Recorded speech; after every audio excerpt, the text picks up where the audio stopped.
Welcome everyone to the Nordic Football Podcast, and this is the Swedish Allsvenskan Season Preview 2023. My name is Steve Wyss, and I'm joined by the man himself, Jonathan Fadugba. And this is the sixth straight year we've done season previews, I do believe, Jonathan. It's actually our seventh season overall in terms of the Nordic Football Podcast. You must be a very, very excited man on the eve of this new season. Hi, Steve. Hi, everybody. Yeah, really excited about the new season ahead. Thanks for joining us on the Nordic Football Podcast, year number 7. We're heading quickly towards a testimonial, aren't we? I mean, we're sort of getting there at this rate. And as you said correctly, yeah, this will be the 6th year of season previews. Very excited to be with you. And of course, we have put our usual kind of hard graft into these season previews, haven't we, Steve? And I suppose we'll talk a little bit about the format for new listeners, but it's been a long slog for the last week or two, getting everything prepared, but pretty much ready to go. And as always, can't wait for the new Swedish Allsvenskan Season 2023, which kicks off this weekend. Yeah, you get first dibs this year because Norway Eliteserien isn't going to be kicking off for another 10 more days.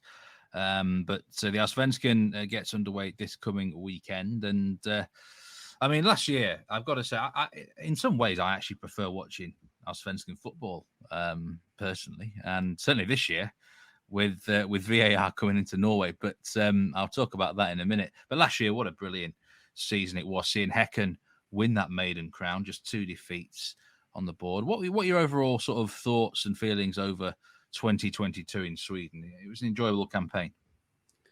Yeah, it was a brilliant season. Really enjoyed it. A lot of teams, top and bottom, were entertaining. I think tactically, the league's taken a big leap in the last few seasons. I think a lot of people, even players I think we've interviewed, have sort of commented that maybe in the past the league was kind of maybe quite rigid. You know, you had your sort of 2 banks of 4, a lot of 4-4-2s, and not much maybe tactical innovation. I think that's definitely a thing of the past now. I think a lot of teams are tactically innovative. You know, we had Henrik Rydström's Kalmar, for example, who was such a good and entertaining team to watch, finishing 4th. We had the demise of Malmö, obviously finishing 7th. Incredible demise. I think one of their worst seasons in, was it 10 to 15 years? I remember we discussed it at the end of last year. You had at the bottom of the league even teams fighting all the way to the end. We had obviously Gissundsau were way off it, but everybody else was sort of fairly competitive. And then, of course, we had the brilliant BK Häcken team winning the first ever maiden league title in their history. A team that the year before nearly were relegated. You know, I was looking at the league table in 2021, Steve, and they were only a couple of points off relegation. To go in the next year and win the title under Per-Mattis Hogmo, an incredible story. If you haven't listened back to, you know, the end of last season, you know, we did a show on it and talked about it in full detail. Also had a throwback interview with their old sporting director. But yeah, an incredible season for them. Sort of an underdog story, a bit like sort of a semi-Leicester City, you know, a team that's never won it before, was really not expected to win it, conquering the mighty teams from Stockholm, the likes of Djurgården, Hammarby, who did so well for a while. You know, even teams like Hammarby, they were so good in the first half of the season, just fell off away at the end. But yeah, every team was sort of slightly different in style, slightly different in what they were trying to do, their approach. And even in European football, teams like Djurgården doing really well in the Conference League. So yeah, all around it was an exciting season, and hopefully we'll have more to come this year. Yeah, definitely. I'm very excited about the Allsvenskan indeed. And well, what's changed up there? There's plenty of ins and outs, as always, according to Transfermarkt so far. And we must add that we're actually recording this on the night of the transfer deadline day. So there might be 2 or 3 transfers missed on this podcast. That's just the way it is. You know what Scandinavia's like. You snooze and you lose, don't you? But these things can happen. But 11 million total in terms of... sorry, I apologise for that. Transfer expenses, 9 million. And income of 21 million euros, according to Transfermarkt. So, you know, we know it's a selling league and nothing changes there. That's the way it tends to go in Scandinavia. Good to see decent money coming in, at least to the clubs, and much needed income as well. Yeah, and I think if you were to go back and look over the last sort of 4 or 5 years, that 9 million is actually quite a lot. There's been some big signings this summer, just gone, this winter, sorry. A lot of teams are kind of reinvesting the money that they've had. There's one or two teams who've had some money issues, but we'll talk about them as we go along. There's one or two teams who've been really unlucky with their transfer business, selling to certain nations maybe that haven't paid up, things like that. That's really affected them. But if you look at some of the transfers, I mean, the top transfer, I'm not entirely sure, but off the top of my head, you've got players like, Malmö have signed a lot of decent players. I know that IFK Göteborg have signed a couple. Hammarby have been really active. AIK. So a lot of expenditure. We'll go through them all as we get into this podcast. But I think what we're seeing over the last 2-3 years, is there's a lot of money coming into Swedish football. I mean, you look at, if I just take Malmö, for example, they sold Velko Berman-Savic to lose for 4 million euros. They sold Ahmed Hodzic for, I think, roughly about 4 million as well. You look at Djurgården, they sold Hammarby to Burnley for about, I think, 2-3 million euros roughly. So just those off the top of my head, and as we go into it, every single team I'll go through and pick out a few. But there's a lot of clubs, a lot of scouts looking at this league from America to Zanzibar. I guess everyone's looking at Sweden, it seems, these days, and Scandinavian football. So I would expect that trend to continue this year.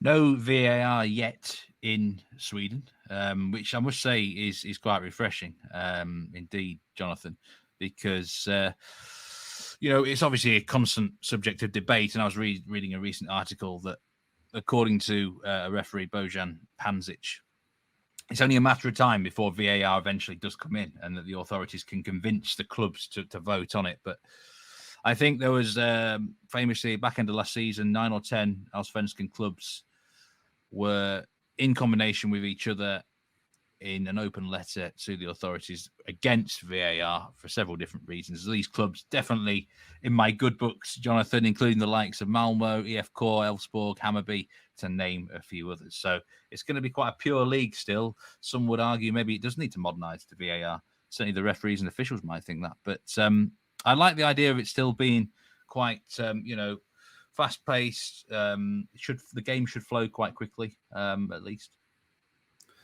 Yeah, you're spot on what you say. There's there's widespread discontent about VAR coming to Sweden, mainly from the fans, mainly fan-driven. The fans don't like it, and the fans are quite vocal. That Swedish football culture is similar to sort of Germany in a way, in the sense that they stand up for what they believe. If something's not right, then they will protest. It's been many protests over the years in Swedish football about various things, from pyrotechnics to fireworks to all sorts. So the fans don't want it. Can you imagine, Steve, sitting in sort of minus 10 degrees in the north of Sweden watching GIF Sundsvall and waiting for a 5-minute VAR check? That's a very good point, Jonathan. I think there's many things that fans would rather do than that. So, but unfortunately, I think ultimately it's probably here to stay, isn't it, VAR? I remember we had a long debate about VAR 1 or 2 years ago. I wish we could find that episode where you were strongly pro VAR and I was saying that it will ruin the game, and you were like not having it. But the arguments for against it kind of, I still think, hold true today, in terms of just slows the game down. You can't really celebrate. But I think ultimately it will come in. It's just a matter of when. But the teams and the fans are really against it at this moment in time. We'll see what happens, but enjoy it while you can. I think the one thing I'd say is that the last season there were a few decisions where fans were sort of in big derbies and stuff. Then after the match, people were saying, "Well, where's VAR?" So there is that side of it where some offsides that were given. I remember one big Stockholm derby in particular, where there was a lot of talk after the game about offside decisions. So from that point of view, you can maybe say, well, maybe it needs to modernise. But in my opinion, I just don't think VAR adds enough to the game necessarily, maybe, than what it takes away. But that's a debate for we've had it many times, haven't we? Yeah, we certainly had. And you're right what you say, enjoy it while it lasts.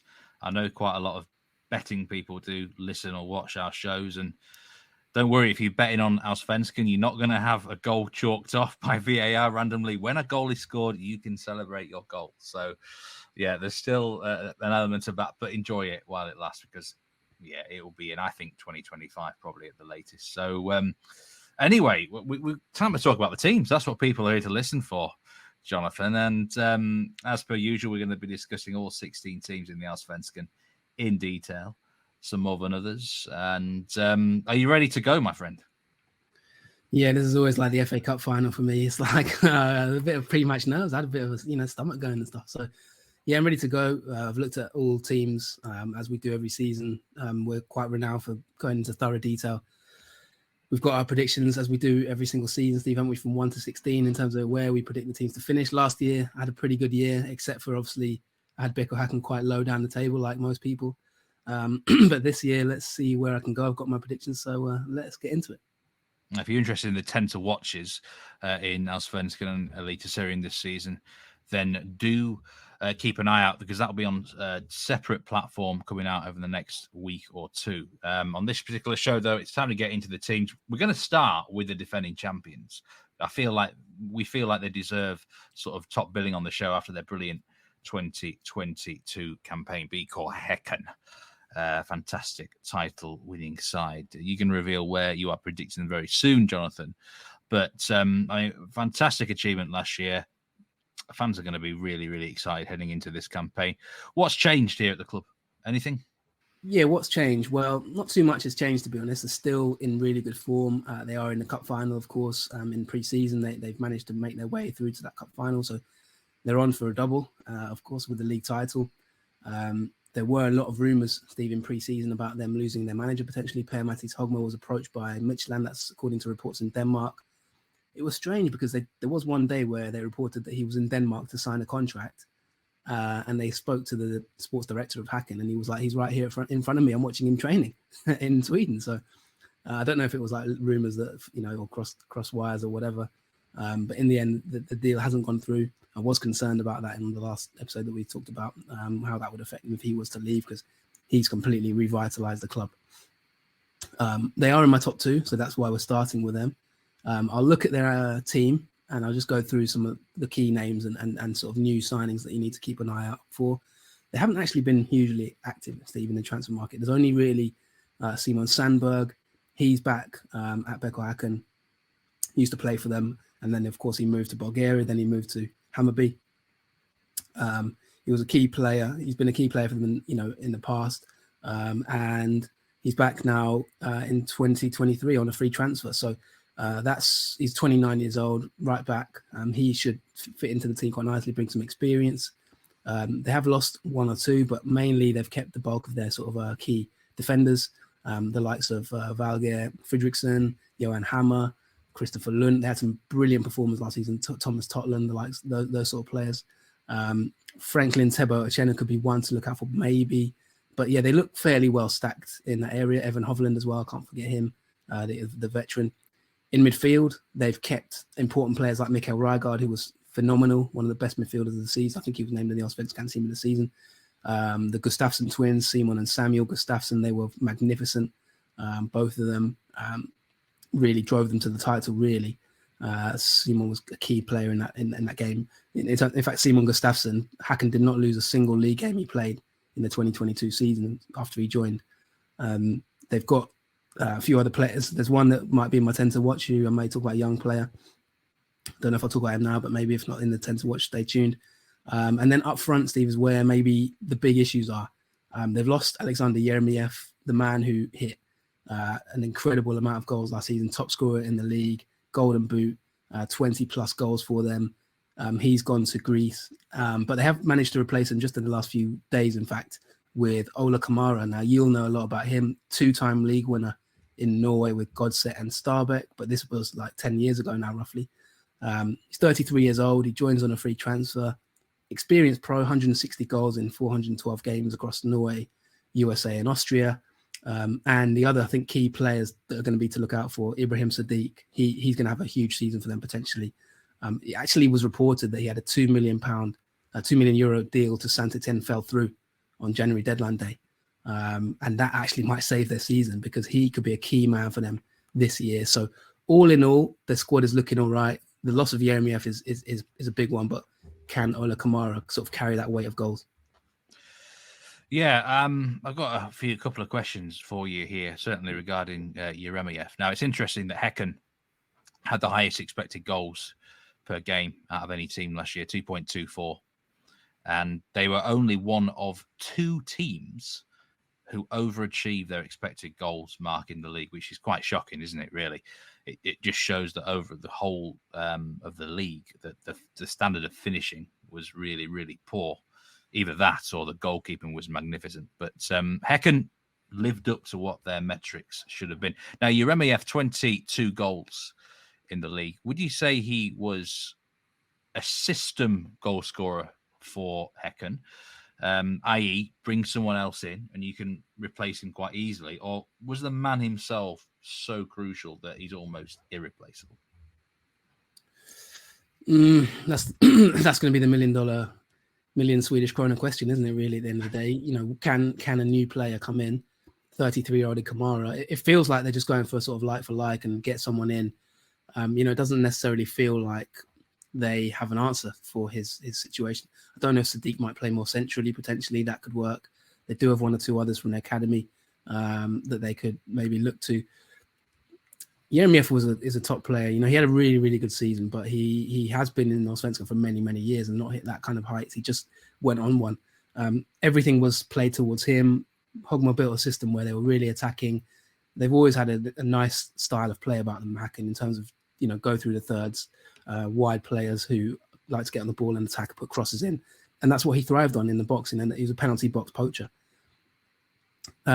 He was a top player for the level. Don't forget he got a move to Germany a couple of years ago. It didn't quite work out for him. He came back to Häcken, but he is probably above Allsvenskan level. But last year was a really just incredible year for him. I think Kamara, can he weigh all the burden of goals? I'm not entirely convinced, I'll be honest. But you'll know more about him than me. But I do think that they are still good enough in terms of the midfield, in terms of the wide areas, to be able to create. And I'm going to have to mention him now. There is a young, Benny Traore is back, obviously. He could be a key He had player. a broken leg, didn't he? Yeah, he broke his leg and he's back. Unfortunately, the injury now has gone to Blair Turgott, who's out for the season with, I think, a cruciate, which is a massive blow for the Englishman, someone we really like on this podcast. But there is a lad that I'm going to have to mention called Mamadou Lamine Sonko, an 18-year-old. He is one of the biggest talents in Sweden. 3 goals, 2 assists in 4 games in the Swedish Cup.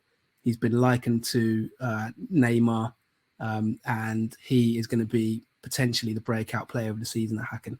So that's one to look out for. But, you still look at Rygaard, Gustafsson. They can control any midfield on any day. You still got the likes of Oscar Udenas, who's quite young.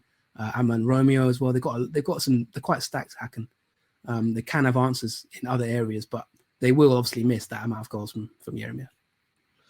I'm actually quite a big fan of Ola Kamara. I think he's been playing his trade over in MLS the last 5 or 6 years, maybe longer. And just looking at his stats now, actually, this man scores goals, and in recent times for DC United, who have not been very good in MLS. Now, of course, at MLS level, you'd expect to get goals, but there's probably not too much difference between the two leagues now. So I think he should certainly fill his boots. Yes, age is maybe a factor, but I think he'll go well. And he is a poacher, definitely a poacher. So could well be a good like for like replacement. What position are you predicting Häcken?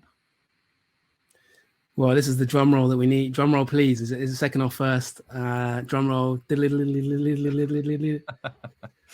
Unfortunately for BK Häcken fans, head going to rule the heart here. The heart says first. They could retain the title with Hogmo in charge, but I'm going to put them in second place. I have 2 main concerns with Häcken. Number 1, will Hogmo stay for the whole season? I think the rumours may intensify, and I'm just a little bit concerned about those Midtjylland rumours. Will someone else come in for him? And I think the second thing, European football, Gustafsson himself has already said, getting into the Champions League knockouts, getting into the Champions League group stages will be like an unforgettable experience. And I just feel like that is going to be a massive focus for them in the first few months of the season. They've never been there before. They've never experienced it. They're going to go all out for it probably. And, they may go out early. They may not have the experience to do it, but I actually think they could do fairly well. Their style of play could surprise a few teams. But that distraction, I think, of European football is going to be completely new for Häcken. And I just wonder if that might distract them a little bit from the title race. So the concerns about do they have a top quality 20-goal season scorer as well? And also, Steve, in terms of Ibrahim Sadiq, I would highly back him to get a move in the summer. and I think he could be an essential player for them. So I really would worry about them keeping him past the summer. So with those three factors in mind, my prediction for Häcken is second.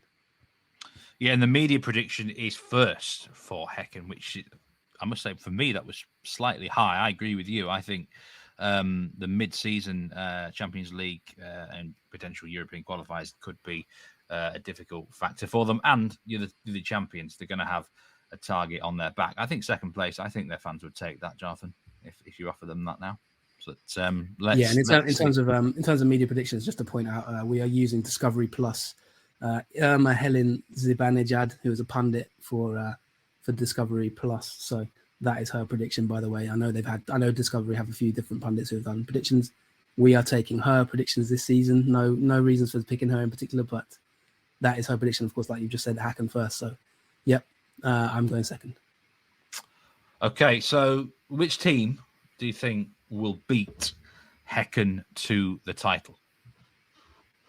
Yes, let's move on to my tip for the title this season. I believe, Steve, they were my tip last year. Am I right in saying? Yeah, I don't think you're on the greatest of run in terms of... I got them massively wrong. I always seem to get the champions wrong, actually. One year I picked... This is the curse of Fadugba. I tipped Norrköping one season, which was, that was way off. So this could be bad or good, but I think this season, Steve, I'm going to go for the team I picked last season, and that is Malmö FF. I just cannot see past them. I think they will be champions, and I'm happy to outline why. Yeah, Malmö obviously had a very, very poor year last year in the league, it must be said. They did make European progress. They did win the Swedish Cup back in May, so not a complete disaster, but really, when you finish seventh for a club of their stature. Let's just make a big point here to listeners and viewers who maybe are not aware of Malmö. They are really the biggest club in the country, certainly the biggest resources in the country. Am I right in saying that, Jonathan? In terms of finances, yes. Yeah, finances, yeah. Yeah, 100%. They've got, they are. I mean, there's other teams that I'm sure there'll be listeners to this podcast, particularly in Stockholm and maybe Gothenburg, listening to this, who might get a little bit hot under the collar hearing that. But, over the past sort of 10, 15 years, Malmö have been the team to beat. I mean, let's just be honest about that. They are a fantastic football team in terms of what they've achieved over the years. I think that it was a massive shock, obviously, Häcken winning the title last season. And the season that Malmö had last year was horrendous. 7th place, like I said, one of the worst finishes they've had in many years. They've won the league 22 times, 15 cups. They've done it all really. They've even done quite well in European football over the years. Back in the days when they had, Roy Hodgson and things like that, they've got a storied history. So Malmö are a massive club. Obviously, won the league in 2021, won the league in 2020 under Jon Dahl Tomasson. They had a few years off, 2017, 2016, 2014, 2013, 2010. So, if you look across the sort of like last 10, 20 years, they've been the dominant force, more or less.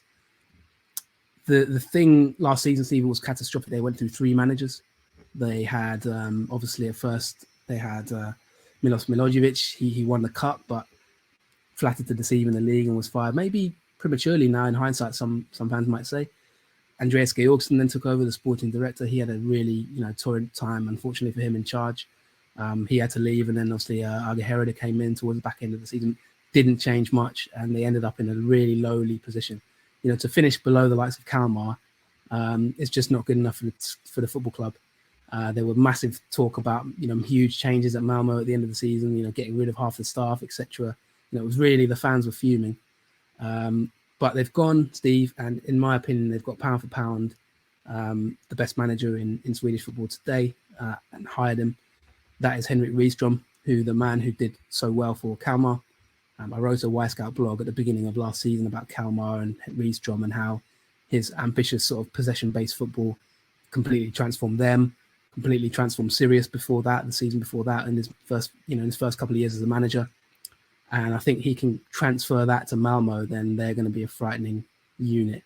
Now, just before we sort of talk about their squad, Steve, and some signings, the other thing I just wanted to say to you and, any listeners, obviously, why am I picking Malmö now? You and I used to work together, didn't we, Steve? We used to work at a certain company. Yeah. And I remember we used to have to do match previews and analysis. And from that day, in that role, many years ago, I always remember, Steve, one of the biggest keys in football is motivation. And how motivated are you as a team? And that is something that's stuck with me to this day. Never underestimate in football the power of motivation. It's why you see teams who have already won the league suddenly just lose games randomly when you think what is going on. It's why you see teams go out of cups when they're just not interested. And if I was putting my finger on one key reason, I think Malmö are my favourites for the title this season, it is motivation. Now in pre-season, I mean, they got knocked out of the cup. They didn't have an amazing experience in the cup, but a few little comments that came out of the dressing room, Steve, just makes me think the motivation is back. I looked at Anders Christiansen's comments, 32-year-old veteran at Malmö. He's been there for so many years, and he got very annoyed after the Djurgården game in the Swedish Cup, and was basically saying that teams are writing us off. The Allsvenskan predictions came out, and he was saying that they weren't involved. A lot of teams were sort of like saying Häcken maybe or Djurgården. And the comments he made after that just made me think, you know what? He was saying that they were saying didn't have a great season, and he admitted that he didn't have a good season, but he said, listen, I'm still a good player at the end of the day at this level. I just got a little feeling, Steve, that if Rydström can get that motivation, plus the fact they don't have any European football this year, Malmö could go on an incredible run and take that title back. So that's my reason for having them as number one. When you mentioned about the key to previews, I thought you were going to say make sure you get the right teams, the easiest teams to actually preview in the first place, rather than teams where information is so hard to find or with monstrous squads, which is impossible to predict in there. But motivation... We'll come to monstrous squads when we go to Varbergs boys, but that's for later. You're right. The number one factor for games is always motivation. I can almost hear certain superiors in my ear now. Are they going to be motivated for this game, Steve? What's the factor here? So yeah, big one for Malmö. Actually, they were third in XG last year, 2.04 per game. Only scored 1.47 in each match though. So they actually underachieved in front of goal more than any other team. There were some ridiculous misses, I seem to remember. So that's maybe an area they need to look at. Let's talk about the squad now and how the new manager is going to adapt his style to this squad. Yeah, no, I said earlier, I think maybe I said arguably pound for pound the best manager in the league. I think you can argue that all day long. There's some good managers in Sweden at the moment, but I think one thing anyone could agree with is he's the most highly coveted manager. He's the manager I think everyone would have wanted if they were looking for a new manager. And I think the fact that Malmö have got him is a huge thing. Now, in terms of the squad, they've had a lot of upheaval actually. I'll go through it a little bit. They've lost quite a lot of players in defence. Obviously, Erik Larsson left last year. Hozic left, he's already long gone. Felix Bejimo has left. Matic Chalus left. Dennis Hadzikadunic has left. They've brought in three key names, maybe I would say. Anton Tinnerholm, he's back from New York City FC after 5 years away from Malmö. He's back on a free transfer, 32-year-old right back. He's a solid player. He'll get the job done. Busanello, a Brazilian from Chapecoense for 350,000 euros. He's got Conference League experience at Dnipro in Ukraine. He's a sort of a dynamic left back, I think, who will compete with Jonas Knudsen and Martin Olsen, obviously the veteran 34-year-old. Left-sided centre back called Derek Cornelius from Vancouver in MLS. He looks a strong player. He's a big lad. I've seen him. Yeah, he looks like a unit. He looks like a real unit. 460,000 euros left-sided player. He's looked all right in some games. Maybe on the ball could maybe be slightly better, but at 25 Canada international, I think he's going to solidify that defence. You look to their midfield, Steve, in terms of key signings. I think they've got a blend about them that I know they didn't win that Djurgården game, but I thought they had for certain periods of that game they looked really good. If you look to the midfield, their big signing is Stefano Vecchia from Rosenborg, €1 million, Steve, as I've just mentioned, some big money spent from some clubs on players. That's quite a lot of money in Allsvenskan terms. Rydström knows him from his time at Sirius, and he's already praised him, saying he's a natural footballer. So there's big things expected, I think, of Vecchia. 28 years old, but I think it could be the right place for him. Didn't really do amazingly at Rosenborg. I think there's a couple of players who look to maybe will be in the team this season more so than maybe last season. The likes of Sergio Penna, I think he'll suit Rydström, the 27-year-old. I think he's a good sort of technical passing midfielder that I think Rydström probably will like. Christensen, as I mentioned there, I feel like he potentially at 32. He's had a lot of injuries, but maybe, has he got a swan song in him? Nanasi's back from Kalmar on loan, 20 years old. I think he could have a really good season potentially. They've still got Mustafa Zaidan and a few other young players, but the likes of Oscar Lewicki is 30. But I think the breakout potentially player from the season, Steve, Hugo Larsson, 18 years old, already linked with massive clubs. Apparently Bournemouth bid for him in January and it was accepted, but he turned it down, 12 million euros, which would have, I think, broken the Allsvenskan record, maybe Zlatan's record, was close to it. Then if you look up front, I think the only issue maybe, Steve, is they only have Isak Kiese-Tellin as a striker, unless deadline day something pops up in the next 12 hours, which would be a bit, would change things maybe. But Kiese-Tellin is their only real forward option. Toivonen's retired. Joe Ingeberg has been released, which you'll probably be happy about. I know you didn't necessarily rate him. And the other main signing is Taha Ali from Helsingborg, 700,000 euros. Obviously crossing that divide there. I know the rivalry between the two. 29 games, 3 goals, 2 assists, but he's a 1v1. In terms of 1v1 dribblers, I think he's one of the best players in the league. And at Malmo, that could be the right place for him to sort of continue his talents at 24 years old. So some nice signings there. I just think the blend is quite nice in terms of their first 11. And the fact that they don't have European football means that, they're going to be really focused. I completely agree with you. I'm actually going to make a prediction of my own here. I think they win the league by half a dozen points or more. I mean, they are the favourites with the bookmakers to win the league, but you can get as big as 2-1 with them. Now, I'm never a big fan of long-term outright bets at that price, but I think they're an absolute shoo-in. I really do. I don't really see what goes wrong. There's no European football, and that is massive. I've seen that before in Scandinavia, where it enables teams to really focus entirely on the league, and a squad as loaded as them. They've got resources. If they needed to buy players in the summer transfer window, they could. They've got a manager. Maybe he might need time to bed in a little bit. Who knows? But very highly rated. It does look good for Malmo, I must say, Jonathan. And I think I'm in complete agreement with you. Just in terms of what could go wrong, just to give fans of the other teams a little bit of hope. I mean, if Kiese-Tellin gets an injury, who are they going to play out from? That's the main thing, I think. Who would then get the goals? But I think everything else you've said, really, I pretty much agree with. It's only just maybe does he need more time to blend the team, but really they've made strong signings. So yeah, I think for me they're the favourite and they're my number one tip. Yeah, I think that's a very fair call indeed, Jonathan. We are now going to move to Stockholm for the team that you are predicting in third place. Now, of course, it could be any one of 4 teams from Stockholm this season in the Allsvenskan. Which one are you going with in third? Yep. So in third place this season, I am going for Djurgården. Now, they finished third last season. I think I predicted them. I might have predicted them. Did I predict them third last season or second? I'm not sure. Somewhere there, yeah. Yeah. Before I just explain on Djurgården, by the way, tweet us at Nordic Foot Pod. If you agree with us, or leave us a comment on YouTube or wherever you get your podcasts. Feel free to let us know who you think will win the league out of Malmo and Häcken, or if you think it will be someone else. I'm interested to get your thoughts on those two. Yes, but in terms of third place, I've gone for Djurgården. My rationale with Djurgården is I think they're a really good team. Obviously, the joint manager duo, Kim Bergstrand and Thomas Lagerlof, really astute. They've been around the block many a time. I think they're good managers. They've proven it at European level as well. They've done well with Diff in Europe. I just think that maybe they might be a little bit short of those top 2. One of the reasons why I think they're strong in midfield, but it's a slightly aging midfield.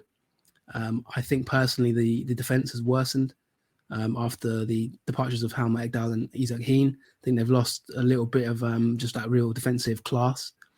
They've got some really good young talents, and we'll talk about them in a minute. I'm going to go through the squad, but I just wonder if it might be a little bit early for them. I think maybe this could be a season too early potentially in terms of actually winning the title. Could be wrong. I don't think there'll be many points in it from them in the top 2. I don't think they're going to be far away. Let's put it that way. But I just wonder also up front, do they have enough firepower in Victor Edvardsson and obviously the new signing Jacob Bergstrom, who we're going to talk about in a second? I just wonder if they have enough firepower, and I just wonder if they'll be solid enough defensively with, like I said, that slightly aging midfield. Now, if I just go through some of the signings, Steve, quickly before we get into that and get your thoughts. Obviously, they got Jacob Zetterstrom, who's he's improving. I think he's started to get recognition at international level as well. Carlos Moros Gracia comes in from Mjällby. He was one of the best defenders of the season. That's a great signing, isn't it? For free as well. Potentially on a free 29, but he's already got injured, so we'll see. I think he's a good replacement, but he's not on Helmut Ekdal's level, in my opinion.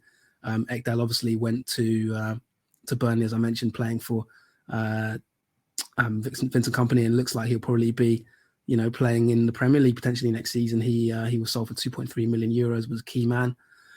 They haven't lost too many others, I don't think. Obviously, they lost Heen mid-season, but Leo Kornick's gone. A few others have gone. Axel Wallenberg, Linus Tagerson. They weren't really massively involved. The defense will probably be the likes of Elias Anderson. He'll probably play as a left back. Marcus Danielson now, but he's 33 years old, just getting on a little bit. He's won the league there before. He's a huge player for them, but is he getting on years slightly? Then you've got Piotr Johansson at right back potentially. You've got Pierre Bengtsson as well. He's getting on a little bit, but yeah, that's probably looking like the back four potentially. They've got one or two others. Jesper Lofgren, of course. In terms of the midfield signings, they have signed good players. So I don't want to be too negative. I'm not going to be too down on them. I think they've got a huge amount of ability in the squad. Oliver Berg joins from Kalmar on a free. Obviously, he hit 12 goals, 5 assists in 30 games last season. One of the best players in Allsvenskan. Differ picked him up for 700,000 euros. And then in terms of the young players, I mentioned that they've really gone for youth. They've signed a player called Wilmer Odefalk from Brommapojkarna for 400,000 euros. He was key in their promotion season in Superettan. He's a Swedish under-19 international. His dad played for Djurgården as well, by the way. They signed a kid called Oscar Falenius from Brøndby. He used to be at BP as well. He comes back to Sweden and maybe at 21 could make an impact. In terms of the midfield, they've got Gustav Wickheim, I think will be important. Magnus Eriksson, Rasmus Schuller. But if you look at all of them, they're all 30 plus. So then you wonder, in terms of have they got that enough dynamism? One signing as well, another 17-year-old, Lucas Bergvall. He's someone that I will talk about in future pods or maybe future episodes. Really gives me sort of Williot Swedberg vibes. Another sort of big signing for them. But he's one who's only 17 and he's got a lot to go in terms of development. Up front, Joel Asoro, really, really good player for this level. Victor Edvardsson, I'm always 50-50 on him. And Jacob Bergstrom, who I mentioned on the last episode, he 1.91 meters tall. He's a huge personality and a huge player, literally. And I think he's a good pickup for a squad player. But I just wonder, will he get enough goals? I think it's a good replacement for Kalle Holmberg, who's left. They've obviously lost Chilufya over the years and a few others, like I say, Kalle Holmberg. But I do just wonder if they've got enough goals up front there. But I think Edvardsson's going to need a really good season. And then, of course, they've lost the likes of Emmanuel Banda. He's gone to Croatia on a free transfer and one or two others. So all in all, I think the squad is quite tight. But I just wonder if they can rely on the new signings enough, the likes of Berg, the likes of Bergstrom, to carry them to a league title. Yeah, some interesting thoughts there. I must say, looking at the signings, it looks like they're kind of building for the future. That's a definite thing. Maybe whether that gives them a bit more of a license, a bit more patience perhaps from the fans and stuff if they're not doing maybe as well as expected. But I don't think is anyone really expecting them to win a title. I think it would be more hope to be in the race for the title rather than pure expectations in that perspective. Obviously, we've got this dual managerial still in charge, which seems to work really well there at Diff. They had the best defensive record in the league last season, good XGA stats as well. And just before we do move on, you think if there is an Achilles heel, is that defence? It won't be perhaps as strong. I just think in general, I think in big games, do they have enough to beat the likes of Häcken and Malmö? I just feel Häcken are a little bit more dynamic, and I feel like Malmö are a little bit more streetwise. I just think, I'm not saying that any one area is necessarily weak, but I think the defense is weaker. Heen and Ekdal are top players. These are two players worth millions now, both of them. Both of them, one's playing in Serie A, one's going to be a Premier League player next season. So that just tells you, when you look at Danielson, 33, he's been a top player for them, but his best years are probably maybe just coming behind him. So I just think that each area of the pitch, they're not at their peak. They've got young players, and then they've got sort of slightly aging players. I still think they'll compete for the title. I don't think there'll be more than 4 or 5 points in it, but I just wonder if they've got enough to really get ahead of the likes of Häcken and Malmö. So that's why I've got them in third. Staying in Stockholm, for fourth place prediction here, we've gone with you've gone with AIK in this instance. They were fifth last year, a little bit of a disappointing campaign for them. You think they can go one better? Fourth place. Now, there's been a managerial change at AIK over the winter. Actually, 7 total managerial changes in the Allsvenskan for this season. It's, I mean, compare that to Eliteserien, where there's only been 1 in the last 2 years. It's quite a remarkable bit of managerial merry-go-round, quite literally, within the league, as you're going to talk about here. Yes, I've got, of course, fans in Stockholm. Well, we know DIF fans will be happy, but maybe AIK and Hammarby fans won't be so happy necessarily with me having them below DIF. But yeah, I've gone for AIK, and obviously I had AIK second last season. That was my prediction last year. Didn't quite get that one right, and I had Djurgården third. This year, in terms of AIK, I think they can get a top 4 spot. It's between them and Hammarby. I've got Hammarby fifth, which we'll talk about in a minute. But my reasoning for AIK, just maybe to pit them to the post. They've got new managers. You mentioned Andreas Brandstrom. He has been previously at Mjällby, and he was given the job. He did really well at Mjällby, solid defense, and I think that's the sort of AIK tradition. You know, they'll look to be defensively astute. He replaces Bartosz Grzlak and Goitom, of course, last season, who sort of came in. He'll be defensively minded and I think solid. They've had a lot of squad upheaval, though, Steve, and I think they're going to need to gel really quickly if they're going to challenge. Obviously, I mentioned they finished 5th last season, so I've got them 1 place higher, but I just wonder about their ability to gel and how quickly they can do it. If we look through the squad, I think somehow they've still got Eric Otieno. I don't know how at 26 no one's picked him up. The Kenyan left back, I think he's arguably the best left back. I think I'll be picking him up in fantasy. He's an absolute points machine. Yeah, I mean, I think everyone will be. I don't know what he's still doing in Allsvenskan, really. A good player. But they've lost Joe Mendes, 20-year-old. He's gone to Braga for 1.5 million. He didn't stay in Sweden long at all, really. He only signed for them last year. And, you know, I know he was there at the youth teams and he was at Hammarby youth team for a little bit. But attacking fullback, really good player, 1.5 million to Portugal. That tells you a lot. Mikael Lustig has retired. Eric Carr was sold. A few others have been sold. Per Carlson, obviously, is no longer there. You still got the likes of Milosevic, Papagiannopoulos, Robin T. He's back from Värnamo now. You remember last season the own goal he scored against AIK and all that malarkey. He's back from a really successful spell at Värnamo. I think he's a top defender in the making at 21. Could this be his breakout year? You've got obviously Axel Bjornstrom still there. Jetma Heliti, he's back from Mjällby, where he obviously played with the new manager, and he played 23 games for Mjällby last season. Centre back, I think he at 26 probably will maybe potentially go straight into the team. If you look at the midfield, this is where, Steve, it gets really, it gets a lot of change. So they signed Jimmy Durmaz. You may remember him. Former Toulouse. Yeah, former Toulouse. He's won the title in Greece. Played for Malmö as well, experienced international. He's 34. They've signed Victor Fischer from FC Copenhagen. He's from Antwerp on loan, sorry. Previously at FC Copenhagen, 100+ appearances for them and Ajax. They've signed Jimmy Durmaz's younger brother, Elias, 22-year-old. So I don't know if that was a double deal there. Buy one, get one free. He was at Hammarby. A lot was expected of him, but he never quite made it. And he actually became a waiter, Steve, in the 3rd tier. He says that he learned humility, and he's come back, did really well for Vassarland, 15 goals, 12 assists in 28 games. And he's got a move to obviously join his brother. Abdusalam Magashi from Värnamo, I really like. I mentioned him on the last episode. I think he's a good player. He's been injured in pre-season, but I think even the manager praised him. I think he's a potentially really good talent. He can play in different positions, centre mid, can play out wide, offers versatility. He had a good season at Värnamo. Abubakar Keita, he's formerly of Stabæk, played in Halmstad, FC Copenhagen as well, and played in Belgium on a free transfer. Rui Modesto, 65 games, 11 goals, 17 assists for Honka in Finland last season. He was named in the Veikkausliiga Team of the Year. He's a 23-year-old who probably will replace Joe Mendes down that right-hand side.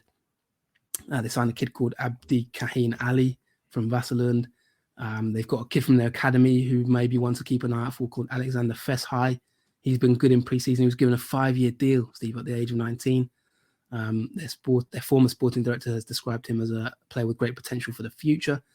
So they've got a stacked sort of midfield area. Then up front, obviously, John Guidetti's going to be the man to get the goals. Stefanelli has left. That's a big departure. Obviously, gone to Miami FC. They've signed also a player called Omar Faraj from Degerfors. Well, he was on loan at Degerfors, so he signed from Levante. He did quite well in the second half of last season, actually got 4 goals. Yeah, he did well, didn't he? For Degerfors.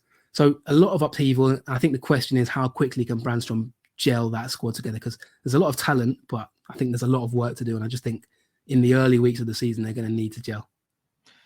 Brandstrom obviously did very well at Mjällby last season. And the key was defensive strength. And he would maybe argue, he's worked within his means there at Mjällby. And is there a concern that he could be too much of a defensive tactician?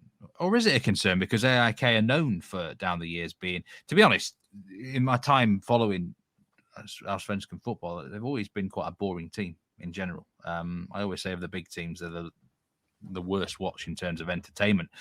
Maybe that's what they need, like some 1-0 wins and really tight defence. And it's kind of accepted by the fans, isn't it? That style of football is okay if the results are there. Yeah, I don't think it'll matter one bit. I think they are notoriously defensively resolute, and I think that sort of buys into what they want from Brandstrom. He proved it with a brilliant defensive record last season with Mjällby. I think he knows how to organise a defence. They really, I know Mjällby in general have got a bit of that reputation, no matter who's managed them in recent seasons. But I think that's one thing that Brandstrom's got up his sleeve. He's got that ability to be defensively sound, and I think that fits into the AIK tradition. And they haven't been over the past 5-6 years. They've never really been a sort of like all guns blazing team. So I don't think it matters from that point of view. In terms of just answering your question on going forward, I think that'll be the key. There's a few players where I just wonder, are they at their peak or past it? The likes of Victor Fischer. I know in pre-season there was talk that he got injured, I think, on an artificial surface. I remember when he was really highly rated as a youngster, but is he on the up? He was like a wonder kid, wasn't he? Yeah, is he on a bit of a downward curve? Jimmy Durmaz is experienced, but is he maybe on a slight downer as well? That would be maybe my little concern there.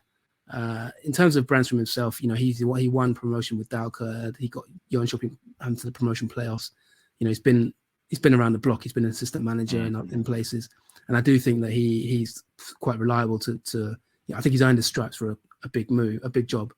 And they've still got, don't forget, players I haven't mentioned, for example, Bilal Hussein, I think, who potentially could be one who gets a big move this summer. But I think Guidetti's goals are going to be key. How many goals can Guidetti bag? Can Faraj have an impact? But I just wonder if it's a year early for them to really challenge for the title.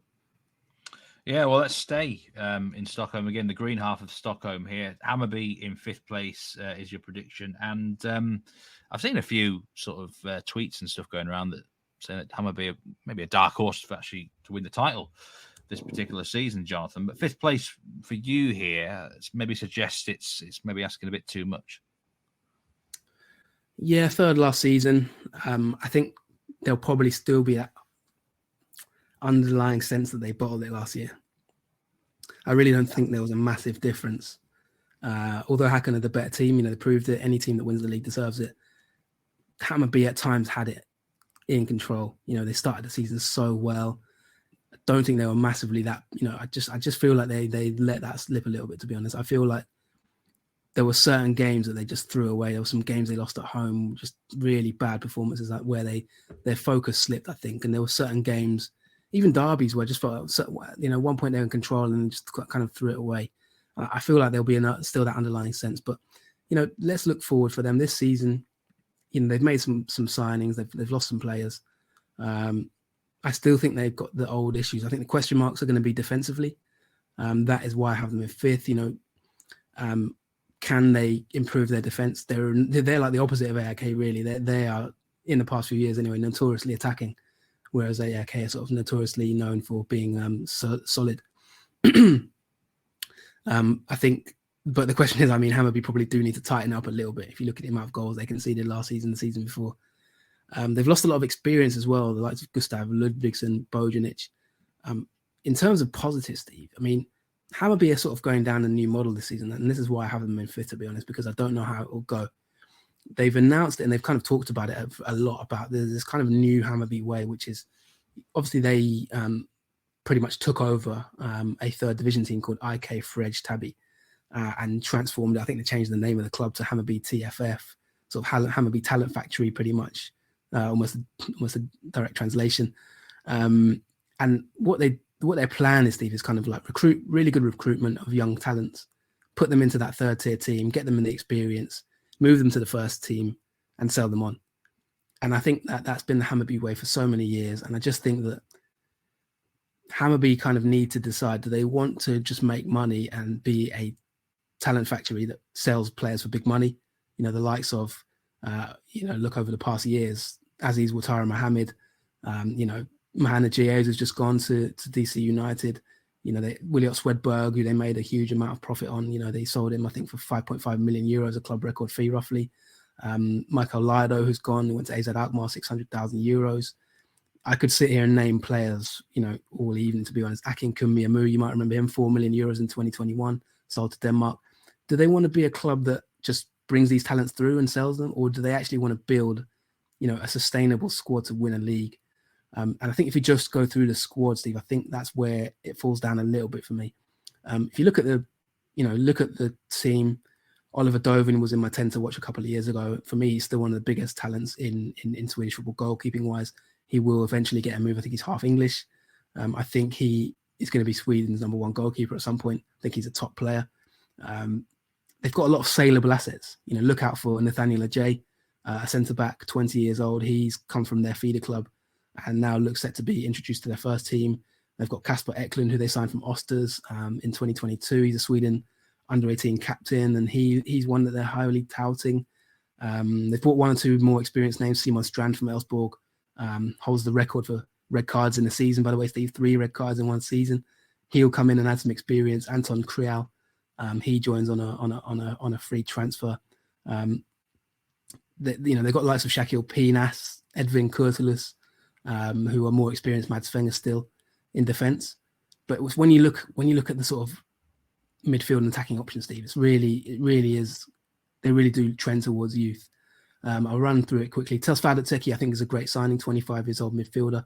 He's come back from the Netherlands.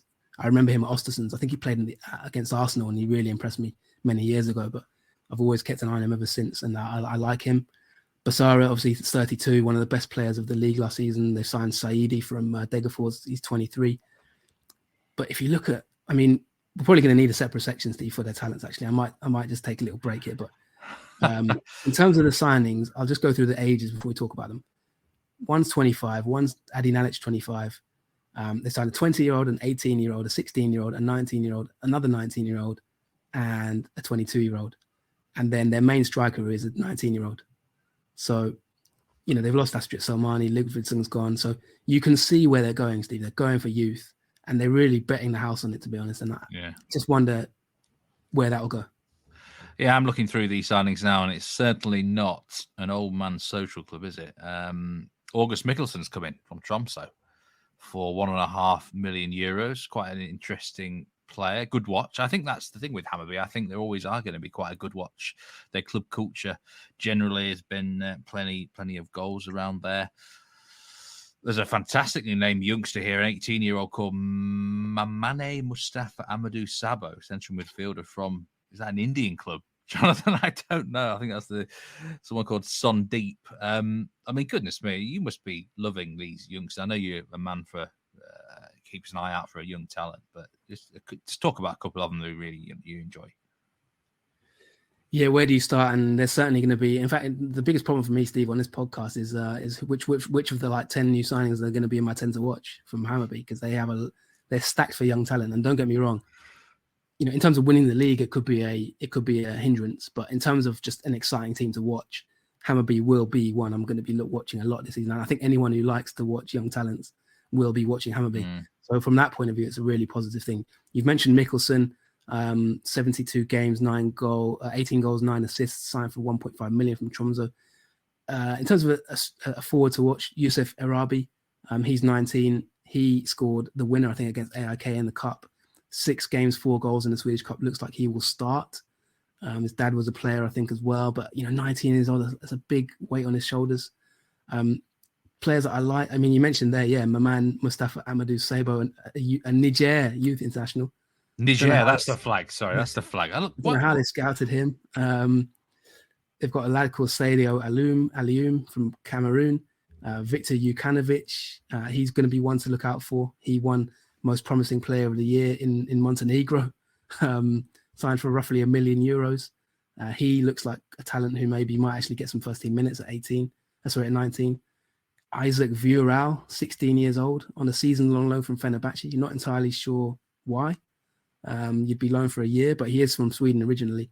I think his mother is Swedish, his dad's Turkish. He spent 4 years at Benfica's academy, but why would you loan a 16-year-old? That kind of puzzles me a little bit. Ibrahim Abrez Fofana, the chief scouts described him as a guy with so much potential. He played 16 games for their third-tier team, Hammarby TFF. He's from Guinea. He's 20 years old, but will he get game time? Frederick Hammer from Brentford B, 22. The one that really excites me, Steve, and I guess it might be a little spoiler, he may or not be in my 10 to watch, Montada Majed, 17 years old. Now, he's been signed from Varberg Boys in August 2022. He was loaned to their third-tier team for the rest of that season. Sweden under-19 talent. He scored a hat-trick in the Cup against GIF Sundsvall. He is a brilliant talent, and he's technically 1v1, really good player, sort of left-footed dribbler. He's been likened to Rooney Bargi, who's obviously playing in Denmark. Marty Fuentes has really raved about him, and I think he's going to be one to watch. But yeah, in terms of winning the league, not entirely convinced, but in terms of being exciting to watch, then yeah, Hammarby, they're going to make quite a lot of money, I think, on some of these players. I do apologise to my man, Mamane Mustafa Amadou Sabo, for mixing up the Niger flag with the Indian flag. My eyes, maybe I need to go to Specsavers, Jonathan, but those two flags are actually, they are very similar flags, aren't they? I'm looking at a small version of it, so apologies there to my man. Okay, Hammarby, 5th place. I think they're going to be a good watch this year. Good team, maybe for someone to pick up if you're looking for a club to support. I don't know. But we'll round out the top 6 and then we'll have a bit of a break. So, team that you've got in 6th place this season, who are you going with, Jonathan? Yeah, to round out 6th place, and then we'll go to a break, and then obviously we've still got quite a few to go through. But in 6th place, I know there's 1 or 2 fans in particular who might be happy to hear this. You can really pick from about 4 teams, I think, to finish top 6. But I am going to go, and I might end up being wrong on this one, but I'm going to go for Kalmar. Now, a lot of people might raise their eyebrows at that one because there are a few other sort of big clubs who aren't there. Finished 4th last season, and I think you could split hairs between a few teams, to be honest. And I'm going to go for Kalmar just for 1 or 2 reasons. But obviously, if we just look at the overview, new manager, Rydström is gone, and I think the post-Rydström era is going to be tough for them. But I still don't think they've really lost a huge amount of talent necessarily, except Berg, that they'll really, really miss. Obviously, Berg is going to be one that they will miss, of course. But if you look at the defence, I think they've still got the Allsvenskan goalkeeper of the season. If you heard our podcast, go back a few episodes, we had Ricardo Friedrich on the show. It was a brilliant episode. He was a fantastic guest. Yeah, exactly. Back end of last season, he's still there. If you look at the defence, they've still got that spine. I think Lars Satra is still there. Alex Lindahl, Rasmus Sjøsted's still there. Hopefully, pronounce that correctly. David Christian Olofsson. They've got a few young talents. Elias Olsen, Ronnie Janssen, Finnish under-19 international. 1 or 2 others. They've just signed a player, I think, today, more or less in the last week, called Arvin Davudi Kia from Malmö's youth teams. Also, Steve, I know you like your sort of random players. Arash Motorageb Jaffarpour. I've seen this name from Dalkurd. You wouldn't want to get his shirt. What are we gonna? You wouldn't want to pay per letter anyway for the shirt. What are we gonna nickname him as? Because we can't pronounce that. Yeah, he's a Swedish under-19 international. I'm not sure he'll get a huge amount of game time, but yeah, that's I don't know much about him, I'll be honest. But yeah, if you look at the core of that back four, it's still there. If you look at the midfield, Romario's still going at 37. He's played 30 games last year. I mean, how long is he going to go on for? Incredible, really. Still going strong. Netabai is still there. Carl Gustafsson is a good player. I like him a lot. They've signed Robert Gajani and Saku Ilatupa, who I think Ilatupa could have something could do quite well this season. Simon Scrab's still there. Noah Shamoon, I think, is a young talent. Kevin Jensen as well as a young talent. So they've got a few youth players who could maybe come in if they need to in terms of the squad. And I actually think, Steve, this season their attack is better than last season. Now, they signed a player who I haven't quite decided if he'll be in my 10 to watch yet, but I really would encourage people to look out for the name Mileta Rajovic. He had an incredible scoring record in Denmark. He scored 5 goals in 4 games in the Swedish Cup for Kalmar already. He's been described by one Swedish website as the 189 centimeters tall tank of a forward. And I always like a player who has a bit of confidence about him, Steve. He's already said he wants to win Allsvenskan's Golden Boot. Now, I always love that. So he is 23 years old. Obviously, as I mentioned, he's been playing in Denmark second tier, but could be a bit of a find for Kalmar there. So we'll see how he gets on IFK Göteborg. Also, apparently, we're very keen on him. And then up front as well, they've also got Isaac Björkebo, signed from Malmö last summer. He scored 2 goals for their youth team against Chelsea in the youth league. And he scored 3 and 4 in the Swedish Cup as well. So he's 20 years old. I know they're both of them are going to be a little bit inexperienced, but Kalmar have never really had a top striker in the past 1 to 2 years. And I know they've just signed Dennis Hummert this evening as well, who, we'll talk about in future episodes, but that's another, boost for their squad. So that just nudges me to put them 6th. What do we know about the new manager? He's a Danish manager here, Henrik Jensen. Preferred formation, supposedly 4-3-3. Just looking at the Swedish Cup results, they've got goals in them at Kalmar maybe this year. He's got a long record at Midtjylland in like assistant territory youth football. This is, I do believe, his first full-time head coach role, 38-year-old, replacing obviously Henrik Rydström, which is a big. We would expect to see maybe a change of system here now, significant changes, but it might be in its own way more exciting, perhaps. Yeah, this is where it could go wrong or it could go right. You don't know. There's a lot to ask for someone to come into the league first season and finish top 6. He's a young coach, Danish, former Midtjylland caretaker manager. As you mentioned, he's been there for many years, assistant youth team coach. There's a really good interview, actually, I would urge people to look at on worldfootballindex.com, which I had a read of and quite enjoyed. And he mentions in that interview about how his dream is to manage in the Champions League. Now, he actually managed for Midtjylland against Benfica in the Champions League as a caretaker. So he did experience that kind of bright lights of Champions League football. And he mentions that he's got his licenses, he's got his badges, he's worked with the youth teams, he understands, he says how youth players think and how to coach them, and he understands kind of being around the first team environment at Midtjylland. From what I've can understand from reading about him as well, and in terms of his philosophy, strong emphasis on possession. So that's maybe a Rydström, successor, and also high pressing. I think that's a massive thing that he said he's learned while he was at Midtjylland. So I would expect them to be a little bit more front foot, maybe a little bit more aggressive. And I think the forwards that they've signed, the likes of, I just mentioned they're the strikers. I think they're going to be expected to be really on the front foot. I think Rajovic, I think they can control the midfield, the likes of Gustafsson and Romario. But I think, Gajani as well is a decent player. He's had an okay career. He was at Silkeborg before that. Kalmar have actually paid quite a decent fee for him. Kalmar don't tend to spend much money. But I think the likes of Shamoon, Ilatupa as well can maybe, they're going to have to really up their game in terms of pressing. So I think he's one to watch out for. He mentioned that he, when he was asked about coaches who inspire him, he mentioned David Moyes. So I don't know if that's stylistically what he's out for, but he said that he visited David Moyes and he was really, really nice to him, really kind, really welcoming. So, from that point of view, that's always nice to see. And I think that he's going to be an interesting manager to keep an eye on. There's 1 or 2 Danish managers in Sweden this year as well. We'll go to obviously a few others in Norrköping. But yeah, I think the jury's out, obviously. They could do a little bit worse. The squad's not exactly massive. But I just think when you compare them to the teams that I've got maybe 7th and 8th, I've just got a little gut feeling that Kalmar can build on that success from last season and maybe not finish 4th, but I don't see any reason that they should feel too down about the changes. I actually tweeted before we started this show tonight that I believed they would drop down into the bottom half of the table this season. But to be fair, you're actually kind of winning me over here with these thoughts on Kalmar, Jonathan. Maybe things are going to be a bit better than I thought here. I hope so, because they're quite a likeable club in their own way. So I do want to give a shout out to one of our regular listeners, Varson, who thank you very much for all your comments and tweets over the last few years. And I hope you enjoy some good football at Kalmar this season, Varson.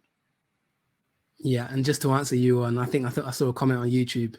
In terms of Gojani, I mean, last episode, Steve, was about players who caught our eye. So I just want to address that quickly, because not necessarily the best players. It's about players that caught our eye. I think Ulatupa, I've always said this for many years. I think there's a player in there somewhere.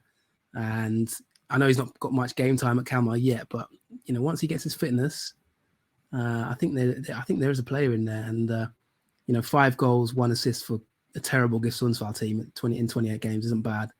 Let's see how he gets on. I'll be keeping a close eye on him. But yeah, obviously I know Gojani is one that a lot of Kalmar fans seem to be quite excited about. But yeah, that's my top 6, Steve. Yeah, that rounds out the top 6. We're going to have a little bit of a break now. Do join us. We're going to talk about all the rest of the teams, the mid-table battle, and also that relegation dogfight upcoming. So join us very soon.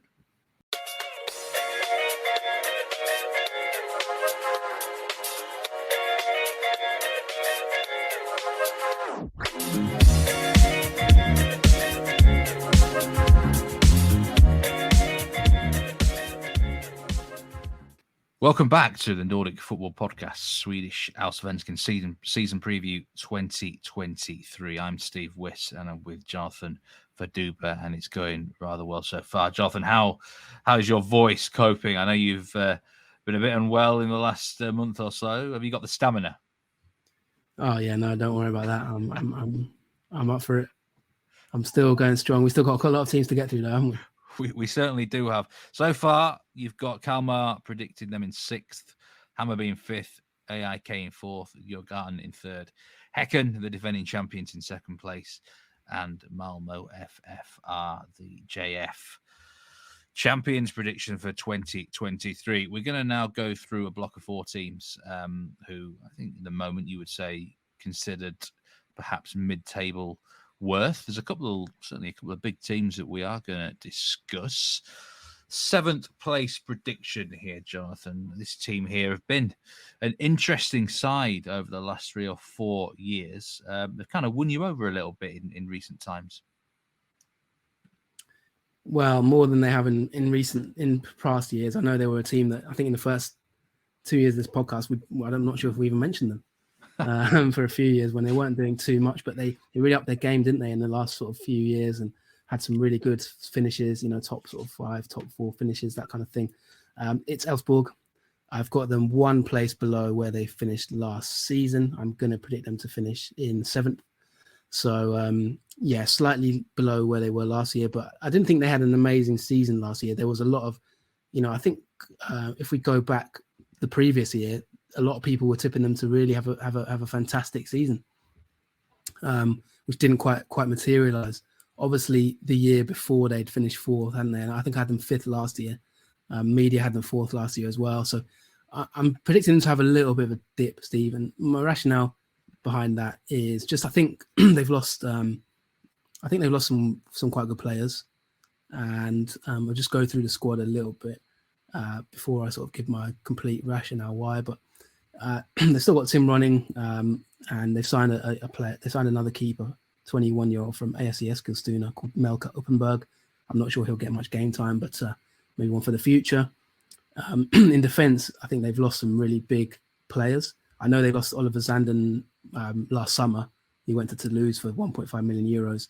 They also lost Madu Jarjeway. He actually lost his place in the team, and he's been loaned to Slovan Bratislava. Simon Strand, we mentioned. Now, although he's a bit of a hothead, and he's gone to Hammarby. I think he did have a lot of experience in that team, and he did bring a lot, I think, in that sense. So, in terms of a dressing room character, that could be a bit of a loss. And then the main loss, I think, in defence is Leo Weizen, and that 1.8 million juicy transfer to Austin FC in MLS. He was a top defender for Allsvenskan level, and I'm not surprised he's got his move. If you look at their defence, very experienced. They've got Niklas Hult back, formerly Nice. I know you'll remember him at Nice. He won the league with Elfsborg in 2012. They've got Sebastian Holman. He's back at the club as well. He's won the cup with them in 2014. So, it's almost like a Spice Girls reunion kind of in their defense.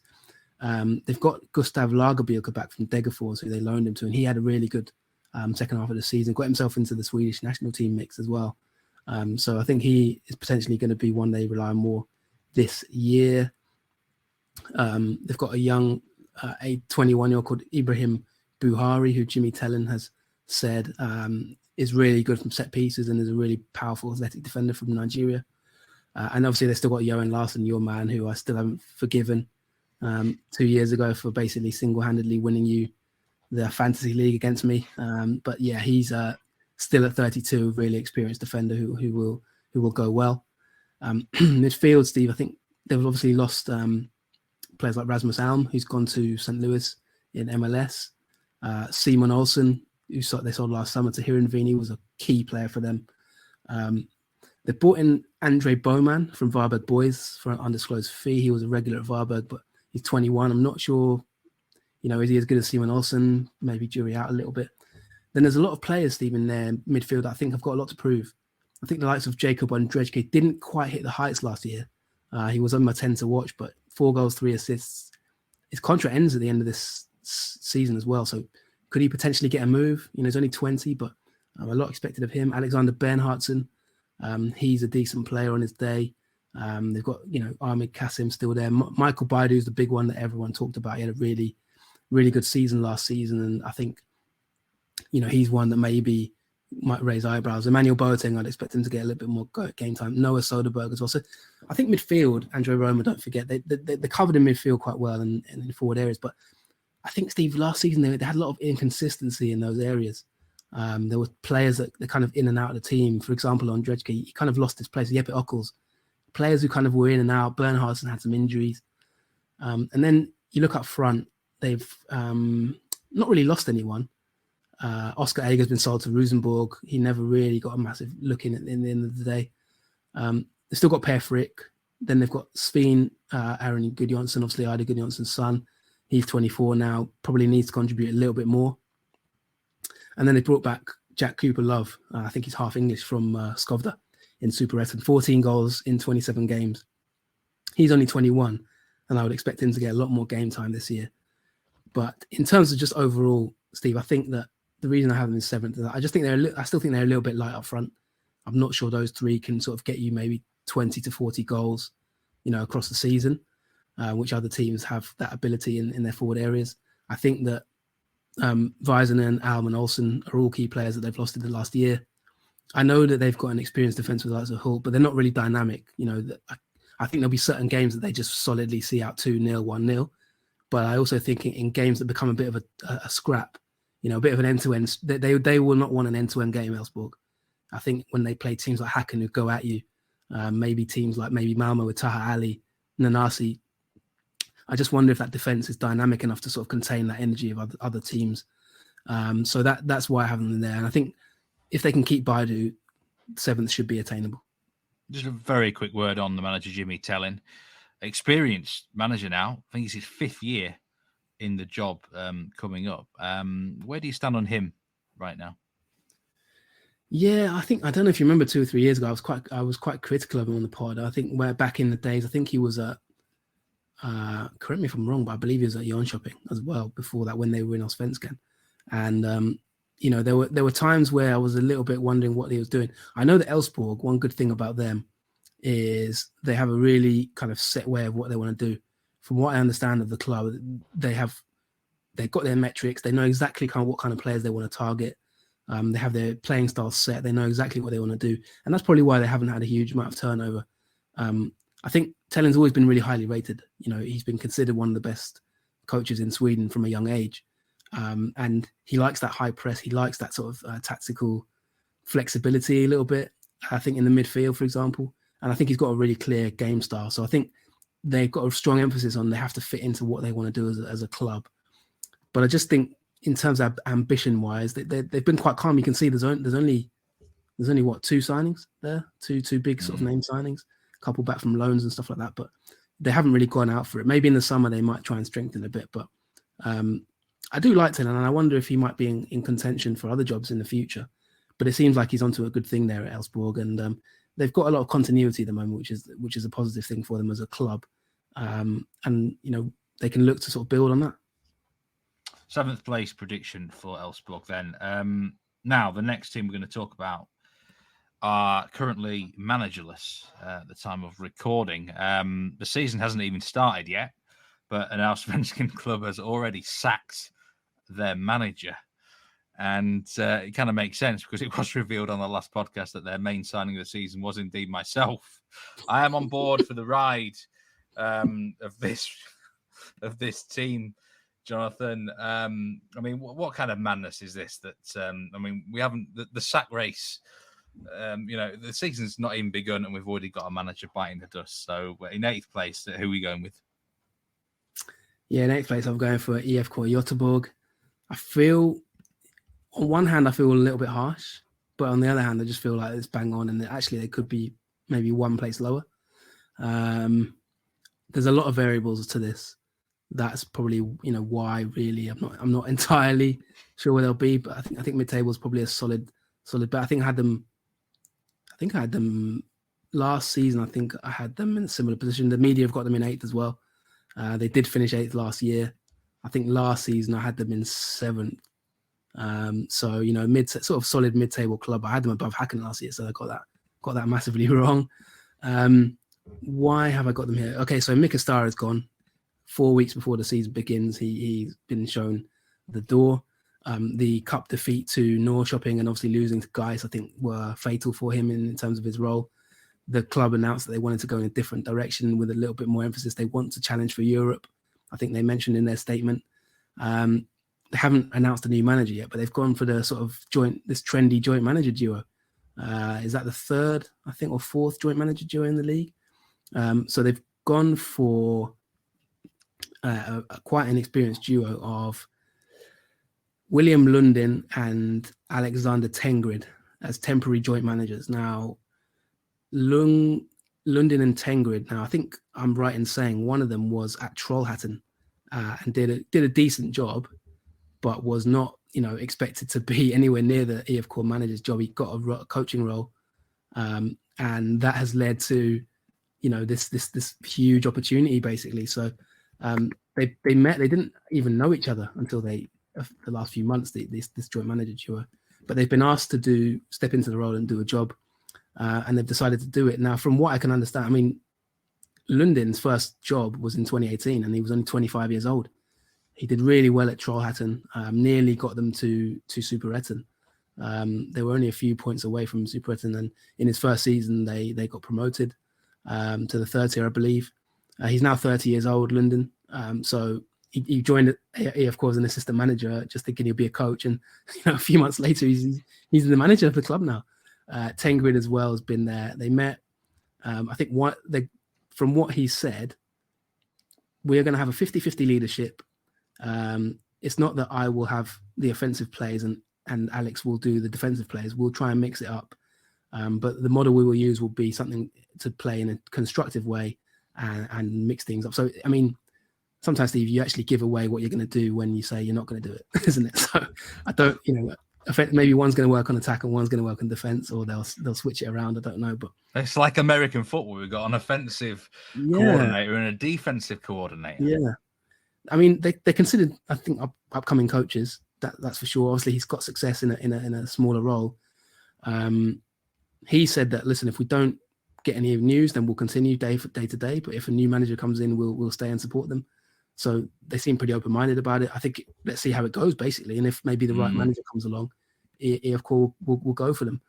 In terms of just like my reasoning for 8, Steve, that's one reason. The other reason is just looking at the squad now. The 2 key things I would say is, number 1, can the best player in their team stay fit? Marcus Berg, he is aging now, and I just think that can they rely on his goals? If he can stay fit and get 30 games, then they may look to finish higher than this. But at 36 years old, his body was creaking last year. There was he missed a lot of training sessions. There were I remember him making some comments saying that he's his body is sort of getting older, and he's not able to train like day to day anymore.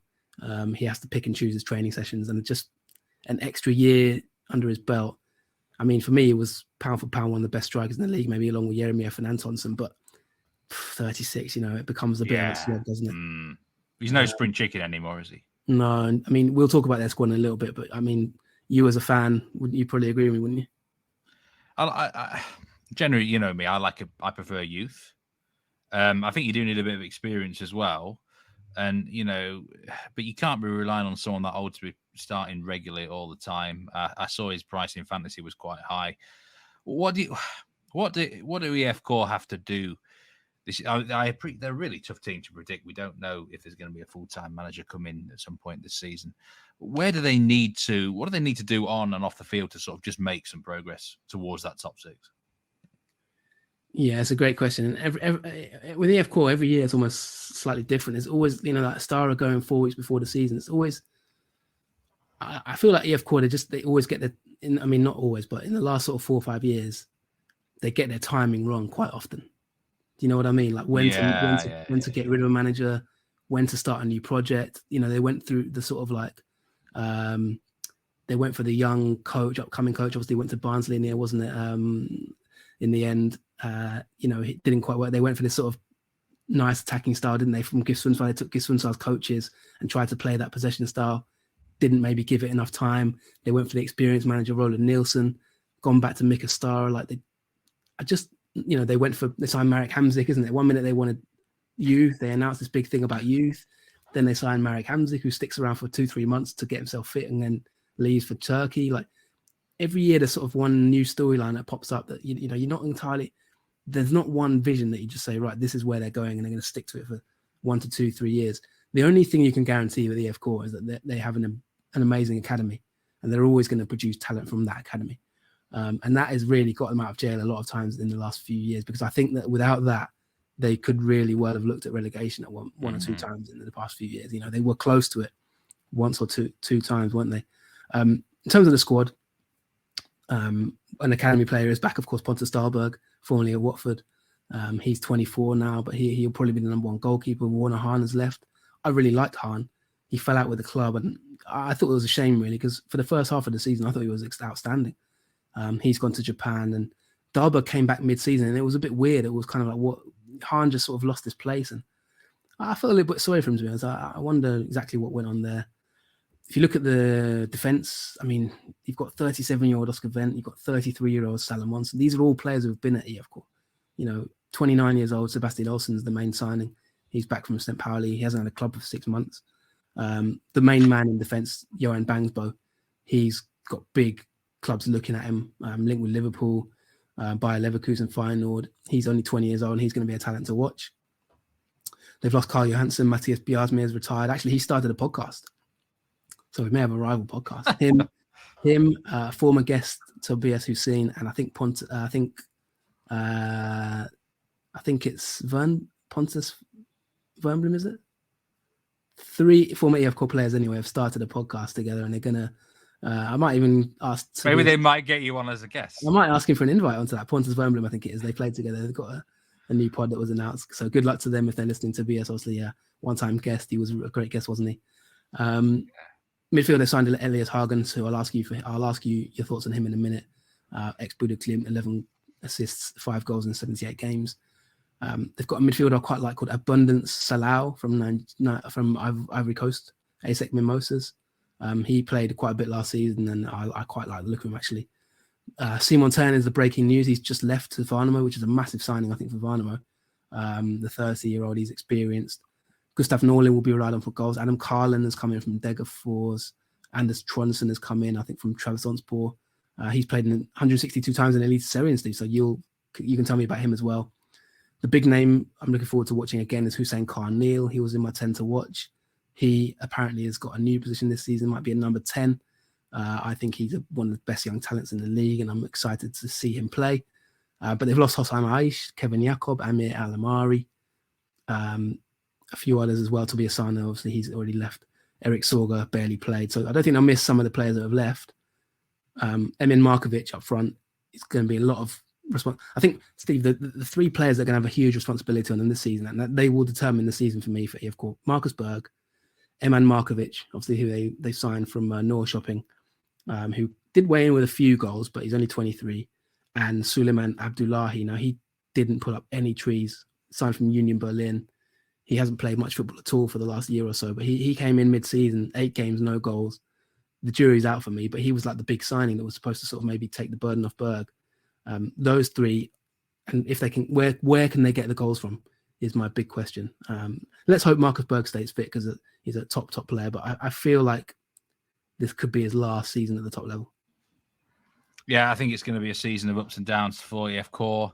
Elias Christopher Hagen, I think it's quite a good signing. I think it's a really good addition, 700,000 euros. Maybe it's a little bit steep, but they need that sort of player in midfield at that sort of age, I think.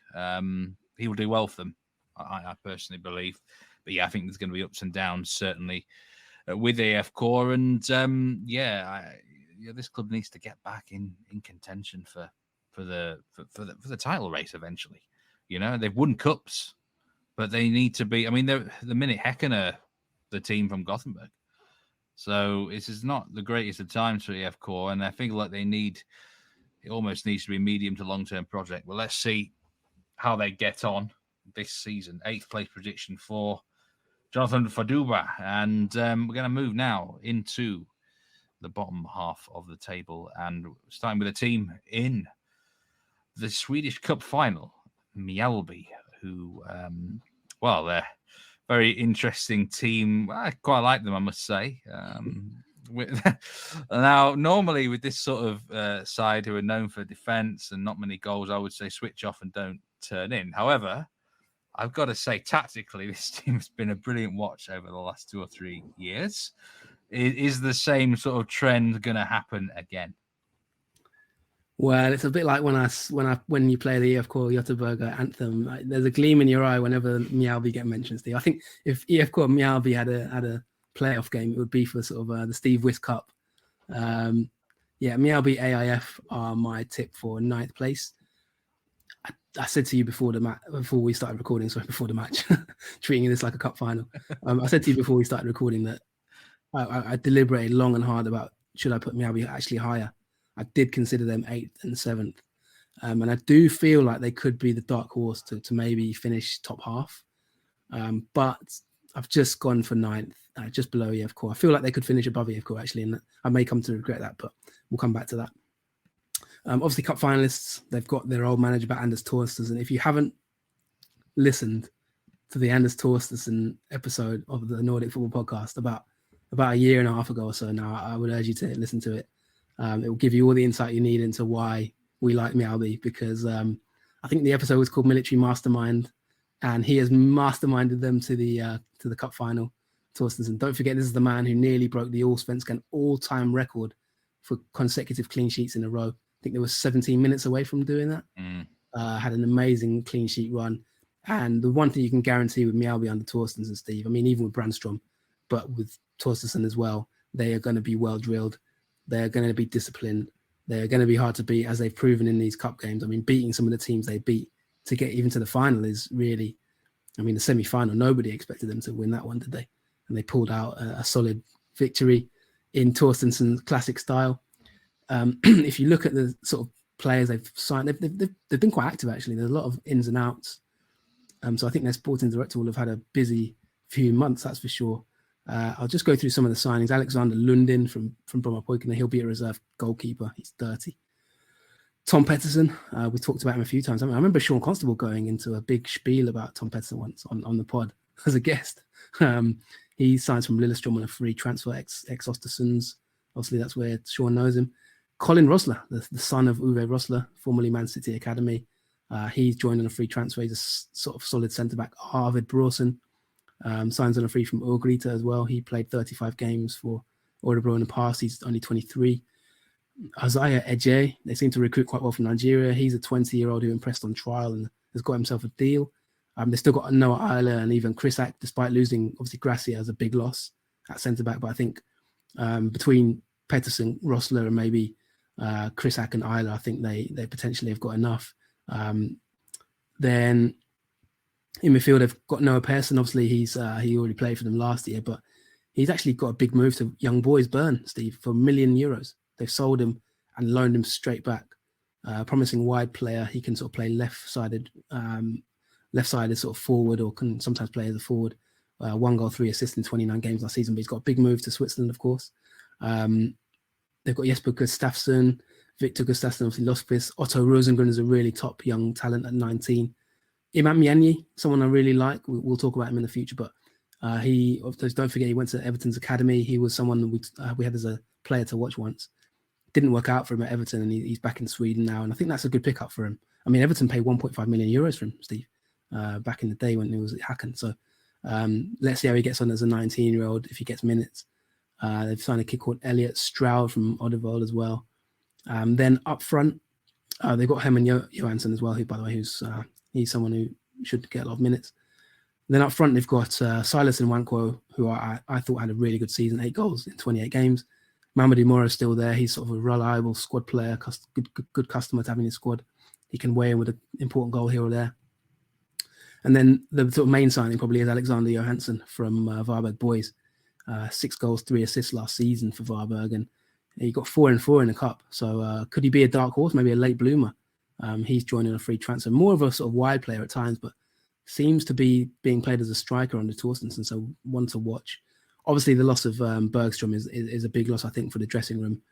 But in terms of the other outs, sort of Taylor Silverholt, Rasmus Wiedersheim Paul never really did it for me.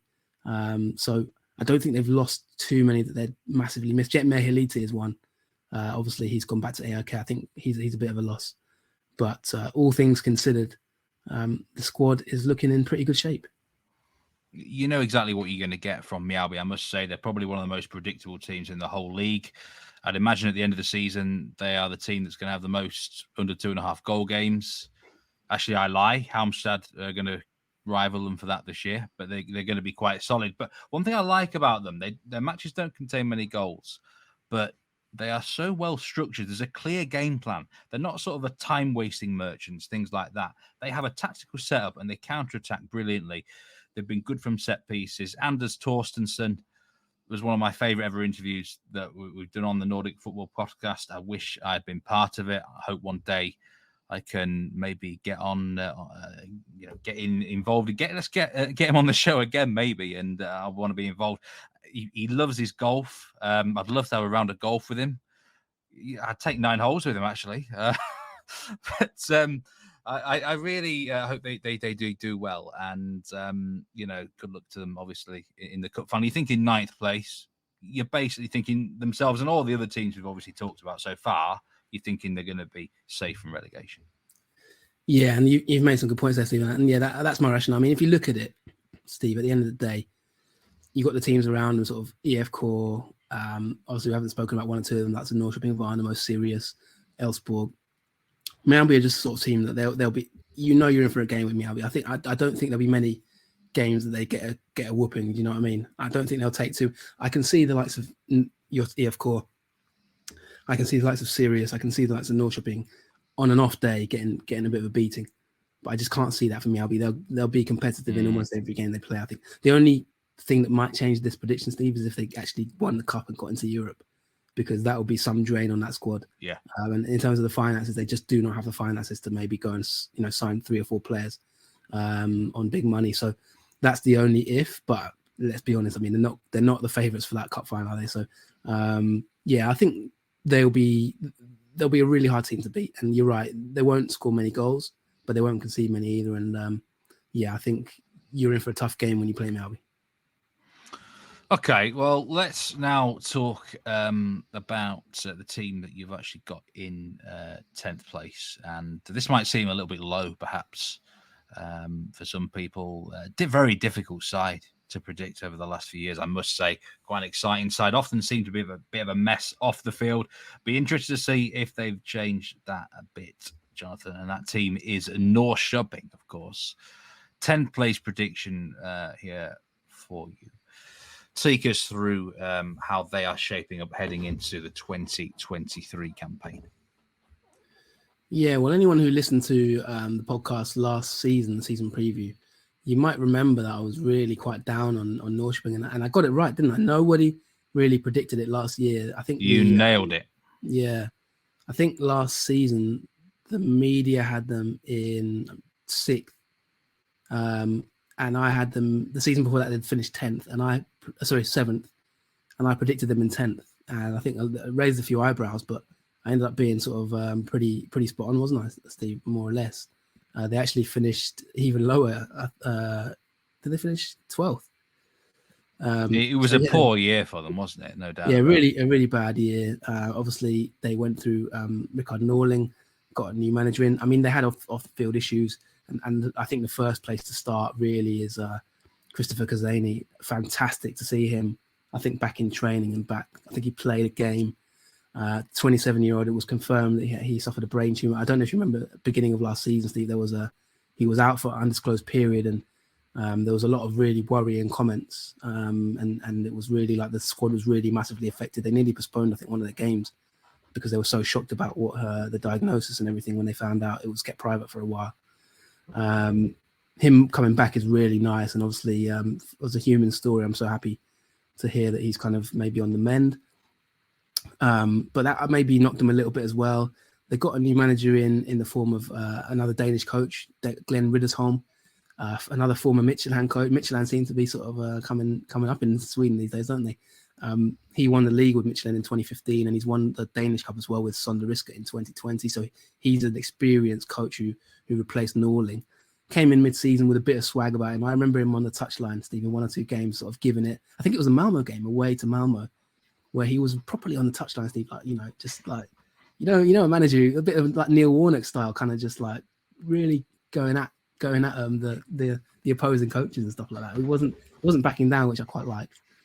So it seems like a bit of a character, but the main issue for Norrköping, Steve, in previous years, I remember discussing them with you, and I remember saying, like, in my opinion, they've got too much money than they know what to spend with it, because they made so much money from transfers like Adik Benro and others that they'd sold.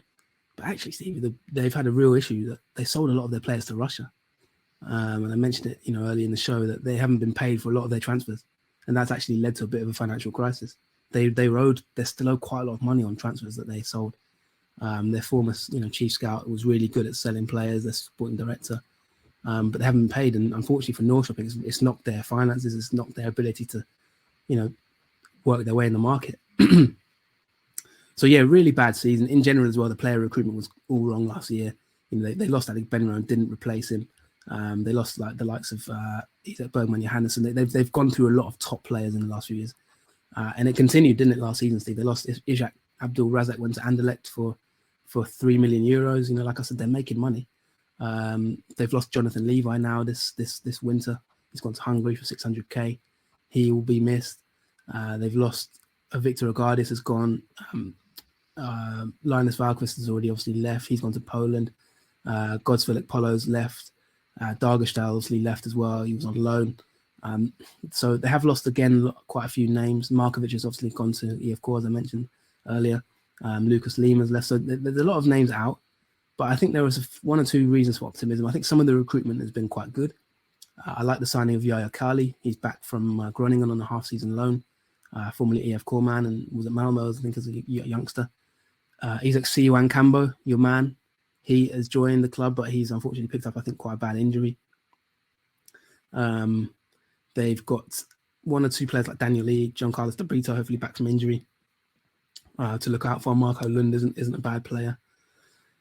In midfield, and this is going to be the key, really, Arne Sigurdsson, for me, is the best player by an absolute mile. He shouldn't be anywhere near Allsvenskan. The former CSKA Moscow man, they sold him for 3.6 million. He's back, obviously, like I said, the situation in Russia. He came back last season, got 6 goals in 11 games. There's no way he should be there. And if he leaves in the summer, they're in big trouble, because I don't think they have anyone who could replace him. A couple of signings, Jesper Ceesay. He was previously at Brommapojkarna, and he wanted more game time, and he's left AIK. And I think that's quite a big potential signing for him. I think AIK made about 250,000 euros. 21-year-old midfielder who could come in and maybe stake a claim. Former pod guest Vito Hamatoy Mistrati, 116 games, 14 goals, 13 assists in Denmark's top tier. He was at Randers and others, and he's joined from Cluj. So obviously Henry, who knows all about him, obviously interviewed him for us on the Nordic Football Podcast. The midfield's not, apart from that, they've got Ortmark, Traustason, Skulason, Shabani. I'll expect more from Shabani this season, but really Sigurdsson holds it all together. And then up front, Steve, they're still relying on Christopher Niemann, 30-year-old. He's a reliable customer up front. They've got 2 young players to maybe look out for. One who was at Hamcam, I don't know if you know much about him, Victor Lindt, a Danish under-21 international. He's 19. And one other talent who I would urge to look out for, Emil Roback, the man from AC Milan. He left Hammarby in 2020 for 1.5 million euros, went to AC Milan. I think he only played 1 or 2 games for them in like cup and things like that. He played for the U teams mainly. But he's been loaned back to Nordsjælland for this season, and he's a dynamic forward who I'm looking forward to watching in Allsvenskan. So 1 or 2 reasons for optimism, but all in all, I think the squad is still a little bit weak, and I just can't see Sigurdsson staying past the summer. He's too good. Yeah, Victor Lind, he was on loan at Hamcam last year, and I think a lot more was expected of him because he was scoring a lot of goals in the youth team over in Denmark. He didn't even net in Eliteserien at all. He's still young, though, 19 years old, 20 in the summer. Interesting team, Norrköping. I can never make head or tail of them, to be honest. I ever since that season, they very nearly won the league. Went to the last day, didn't it? Can't remember who beat them. Might have been AIK might have beat him, I think.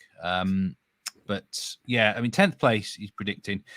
What's the ceiling for them? Could they get sucked into danger, or do you think no problems? If they lose Sigurdsson in the summer and don't replace him, then yes. Riddersholm is a decent manager. I think he's experienced, but I don't think he can work miracles. He's already given an interview, actually, where he said his hands are a little bit tied. He's admitted he hasn't been able to get the defenders that he wanted. So that is, when managers start saying that on the eve of the season, it's always a concern. I don't think they will go down. I don't think they'll have a worse season, but I can't rule it out. I think they will improve on their 12th place finish, but I wouldn't say it's guaranteed. But the one thing I'd say is I think Riddersholm is a decent manager. They did improve, once he took the role and sort of sorted themselves out a little bit. Niemann is going to be really relied on for goals, and I just wonder. I think they'll be more exciting. I think I'm a bit more optimistic because I think they'll actually be quite a bit more entertaining to watch, if you know what I mean. So it might be from a selfish point of view that I think they'll be better to watch than last season. I thought they were quite drab under Norling, and it just got really stale really fast. I think the likes of Roback, there's 1 or 2 others, Sigurdsson, who are exciting to watch, but the question is, can they actually improve? The jury's out, Steve, really, honestly. I think anywhere between 8th and 12th, but 10th is where I'm going. Yeah, okay. That's the top 10 sorted then. Now, we're going to talk about this relegation battle now, because I think the 6 teams here you think maybe could be sucked into danger, going to be in this dogfight, and might have to skip through 2 or 3 of them because, as usual, my timekeeping is a little bit out of hand. I'm actually off to Switzerland at the end of June with my cousin. Maybe I need to get one of them Swiss watches, Jonathan. Please do, mate. Please do. But anyway, what I'm going to ask you to do here is I want you give me first of all the 2 teams that you're predicting to be automatically relegated, and then who you got 11th to 14th, and we'll take it from there. Okay, so we'll start at the bottom then, and drum roll, I guess. I am going for Varbergs boys and Brommapojkarna to be relegated, unfortunately. And I've noticed in the playoff spot, you are predicting Halmstad for 14th place. And then 11th through to 13th, you've got Värnamo, Sirius, and Degerfors. Now, this season, 2 newly promoted teams, Halmstad and Brommapojkarna. Varberg, of course, won in the playoffs, so they retained their status. 14th place, Halmstad.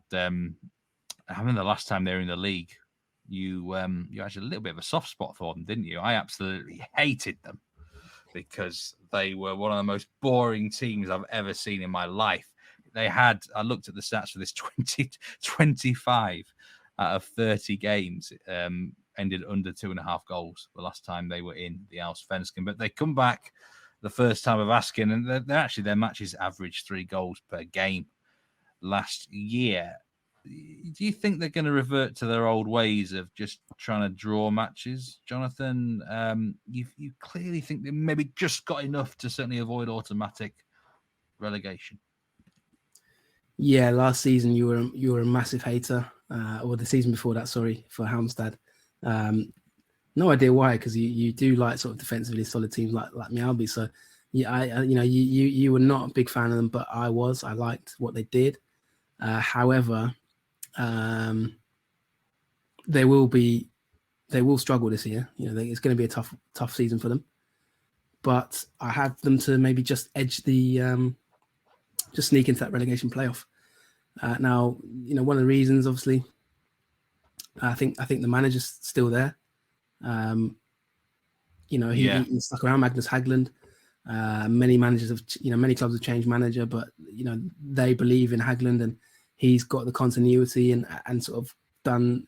I like it when relegated teams keep faith in the manager and let him sort out the problems that they had in the past, and they've gone up. So I thought they were decent last season in Superettan, and they showed a lot of character to come back. As I said, it can be difficult in that season when you go down.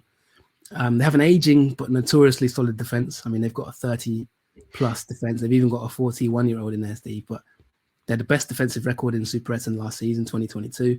Let's not forget the year that you talk about there, 2021.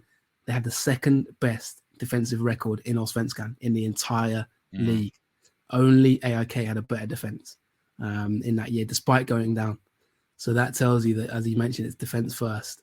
Now, let's just look at the squad, and I'll just go through a couple of names. Now, I'm going to be totally honest with the listeners here. I may change my mind about some of these positions. I think I still want to I may reconsider one or two places, but as of today, as of right now, I want to see what the deadline day brings. But as of right now, just looking at Halmstad's squad, they've got a settled back four in terms of Baffo, the one or two others. They've brought in Benjamin Hedstrand, who was he played for Örebro in the past, and he was at Braga. Gustav Friberg signed from Skövde on a free transfer. They picked up quite a lot of players from Skövde, by the way, who were in Superettan last year and weren't bad. Thomas Boyacki, Joseph Baffo, as I mentioned. Andreas Johansson is the 41-year-old. He was vital to their promotion, I think, a couple of years before that, but obviously getting on in years a little bit. Gabriel Wallentin as well. So the defense is, nobody really stands out, but they've just got a solid unit. And obviously Baffo and Johansson in the past have been those rocks at the back for them. They've lost obviously Bengtsson and a couple others. In midfield, they've signed Amir Amari. He's the one who probably they will rely on. He's from IFK Göteborg on loan. I think they'll expect him to maybe hopefully get some goals. They've got Erik Ahlstrand and one or two others. I mean, even as I look at this squad, Steve, it is thin. There's no denying that. It is quite a thin squad. Jonathan Svedberg, Joel Allenson. They've lost Samuel Kroon. They've lost one or two others. In some ways, as I look at the squad, I'm actually starting to worry a bit more. But I just think they're going to be very, very solid. And in terms of strikers, the main one they're going to be looking at is Victor Granath. 30 games, 24 goals in the Superettan. He was the Golden Boot winner. It's his first ever time playing at Allsvenskan level. How will he adapt? That is going to be the key question. And then, of course, Alexander Johansson, 25 games, 15 goals. So I think between those two and the new signing, Naim Mohammed, I don't know much about him if he's from the third tier, but between the two of those that I've just mentioned, Granath and Johansson, they may just have enough firepower if Granath can kind of do an Antonsson, and in the past years and just fire them to safety. But yeah, it's just by the skin of their teeth. I think they'll get in the playoff. I don't know if you want me to just move on to Varberg and Brommapojkarna just quickly in terms of why I think they'll go down. Yeah, I think so. I think that's probably a good idea. Obviously, Brommapojkarna are a newly promoted side, and maybe could sort of talk about the club quite a bit as well as a whole. Maybe not so much in terms of heading into the season, but I do know they're a big talent factory for young players. A very popular football manager say down the years, Brommapojkarna, of course. But you got them 16th place. It may well be a struggling of a campaign though. Yeah, I mean, I think with Halmstad, they may, if the strikers don't score goals, they may dip into the market and pick up some players. I think one of the reasons that I like them more than say Brommapojkarna is I think the continuity of the manager and also the squad. Now, when you look at Brommapojkarna, what worries me with them is that they have the complete opposite. They've got a complete lack of continuity. Now, they've got a new manager. I think it's another joint manager. Joby might have to correct me if I'm wrong there. Is it Olaf Melberg? Olaf Melberg's back. I think he's got another coach with him, but I might have to double check that. So their man who obviously got them promoted has gone to Sirius. So that is a blow. So he did really well. Obviously, he took over from Sean Constable, I believe, didn't he? And I think I might be right in saying he got back-to-back promotions. Krista Mathiasen. So yeah, he had an incredible run from January 2021 to December 2022, 2 seasons there. And he's obviously gone to Sirius. They've picked him up, and that is a massive loss, I think. So that lack of continuity is something that's going to affect them. In terms of the squad as well, Robert Poykin, if you look at some of the key men from their promotion season, that they've gone. I mean, a lot of them have been sold to Djurgården, as I mentioned there. Bergvall, the Bergvall the Bergvalls have gone. And I just wonder about. I know they always have an incredible academy, but just looking through the players, I mean, they've got obviously Oscar Linna. That was quite a funny story last season, wasn't it? With Gustafsson with them. Kroon from Halmstad, who I mentioned I've liked. He's a winger, but will he be enough to sort of keep them up? I'm not sure. If you look at the key men from the last season, as I mentioned, Steve, Lucas Bergvall has gone, 900,000 euros to Djurgården. I mean, he was playing as a 16-year-old for Brommapojkarna. Oda Falk, 400k as an 18-year-old. Oscar Krusnell has gone to Haugesund, the left back. Jonas Olsson's gone to Degerfors. So they have lost quite a few players who were quite important. I mean, you've only got to look at, say, Oda Falk last season as an example, 27 games in Superettan, 1 goal, 5 assists. That's an important contribution, especially when he's 17, 18. So Brommapojkarna have always been built on that youth. And I just worried, Steve, that youth in Allsvenskan level is not necessarily what's going to keep you up, is it? I think it's more experience. And then when you look at Melberg, if I'm comparing him to maybe Haglund or Joachim Persson, for example, at Varberg, he didn't have the best of seasons, did he, at Helsingborg in the past? So I just worry a little bit about the lack of continuity for Brommapojkarna. I have to say, it's a bit of a concern that we've lost the manager to Sirius. I mean, no disrespect to Sirius here, but I mean, it's not like he's moved somewhere really, really big, is it? I just think that's a real concern. We know they are a talent factory, and it's going to be. They are the bookmakers' hot favourites to go straight back down. You think that is pretty justified? Yeah, I mean, the media largely predicts them to go down, and I pretty much agree.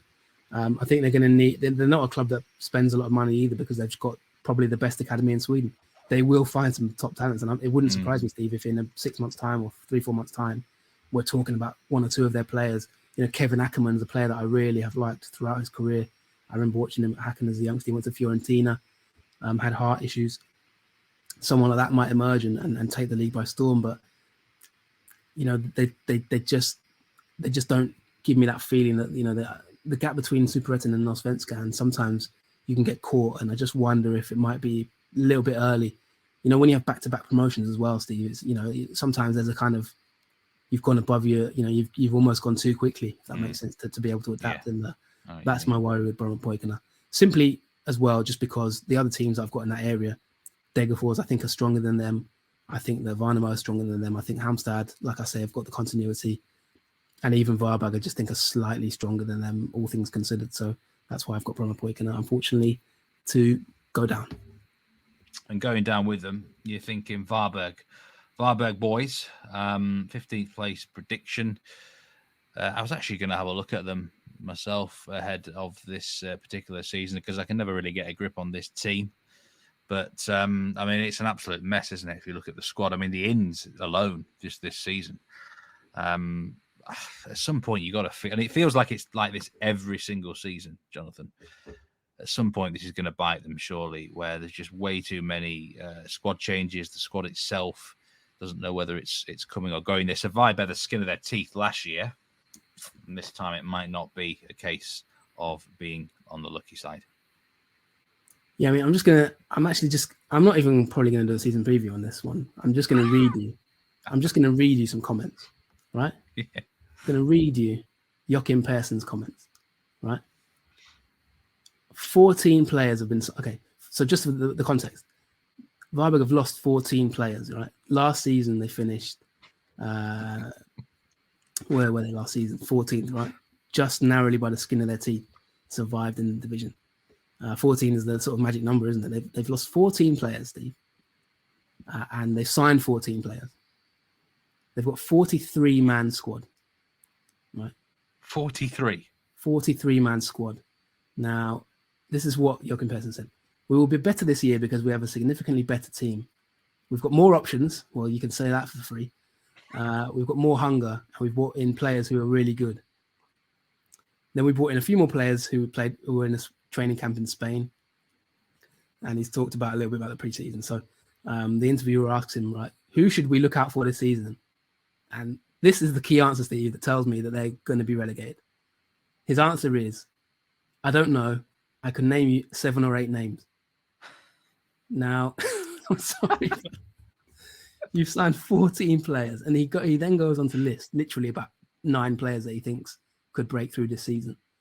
He can't even name enough players. Like, there's too many players that he could even fit into one team that he thinks could break through.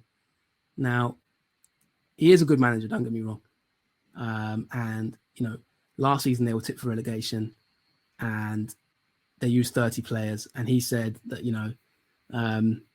he's used this kind of as a thing and he likes to rotate his squad a lot and he likes to change things. But, I mean, Steve, you can't even name which player to watch out for this season because you've got 8 players that you think are going to be ones to watch.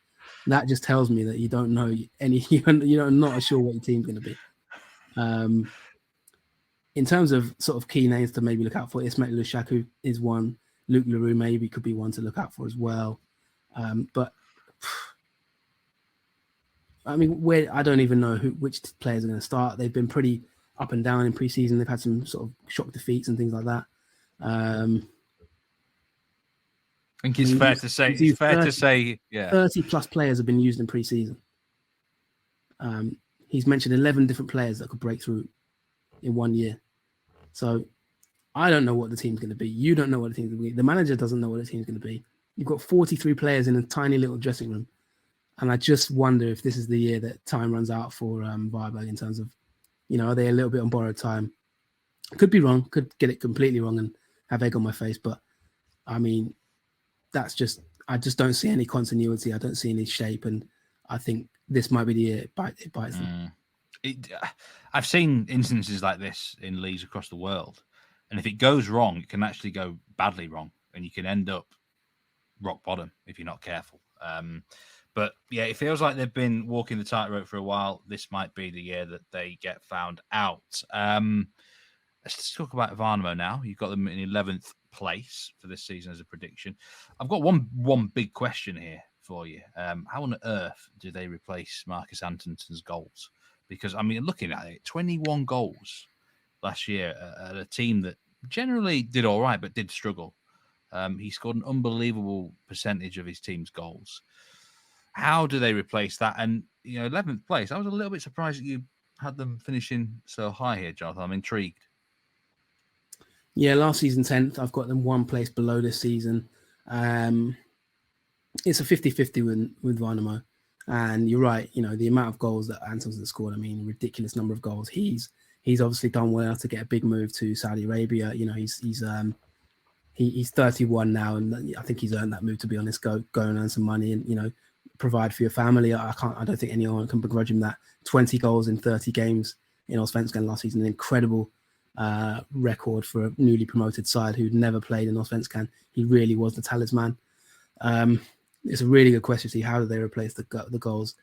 The answer, I guess, on paper is Gustav Engvall. Now, he used to be at Djurgården, then IFK Göteborg. In the early days of this podcast, you may remember us talking about him 4 or 5 years ago, maybe a bit more.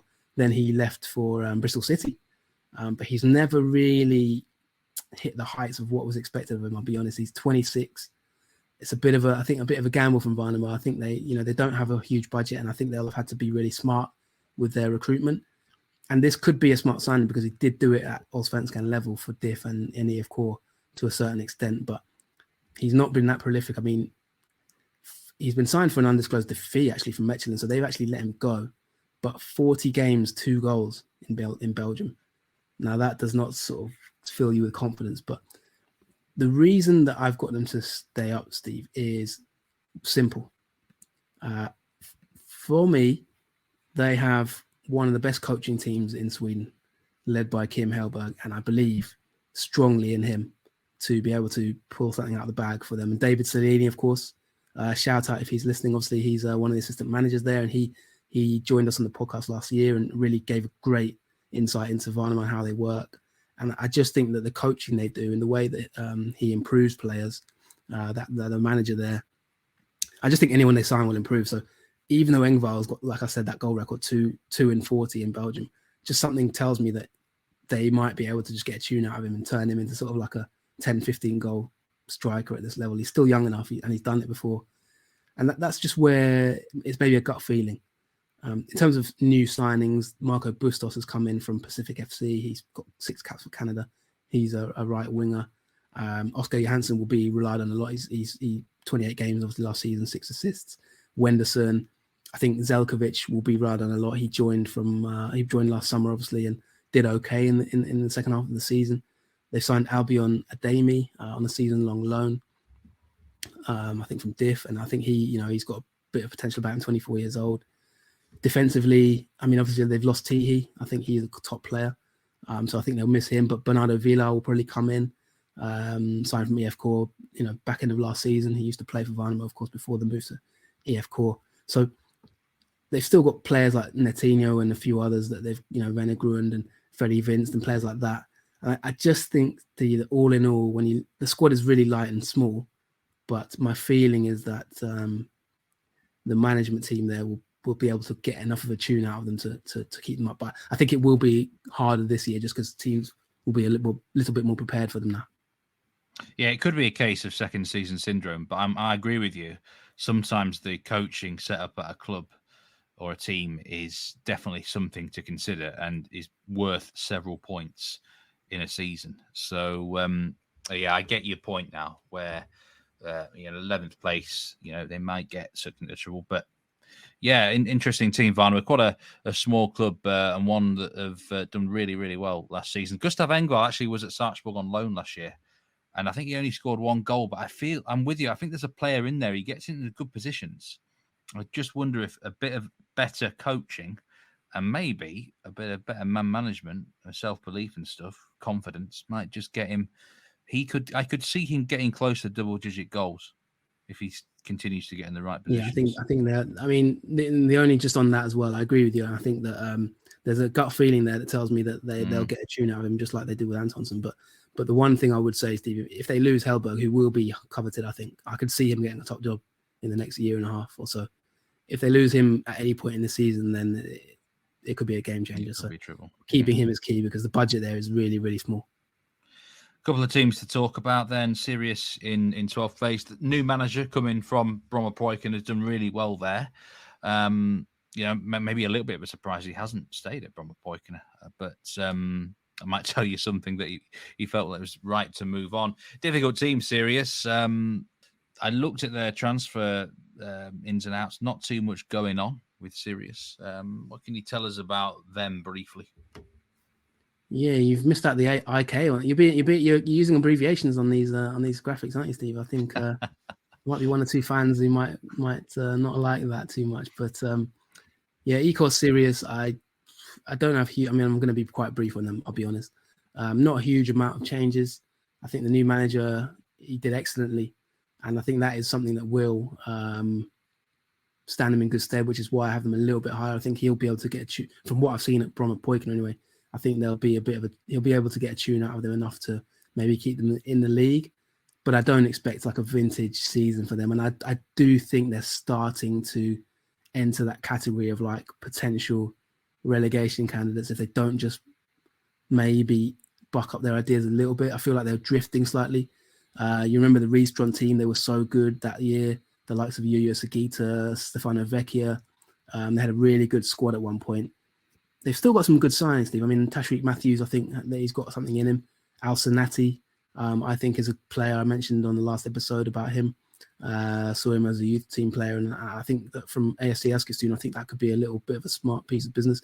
So I think they've got enough in the squad.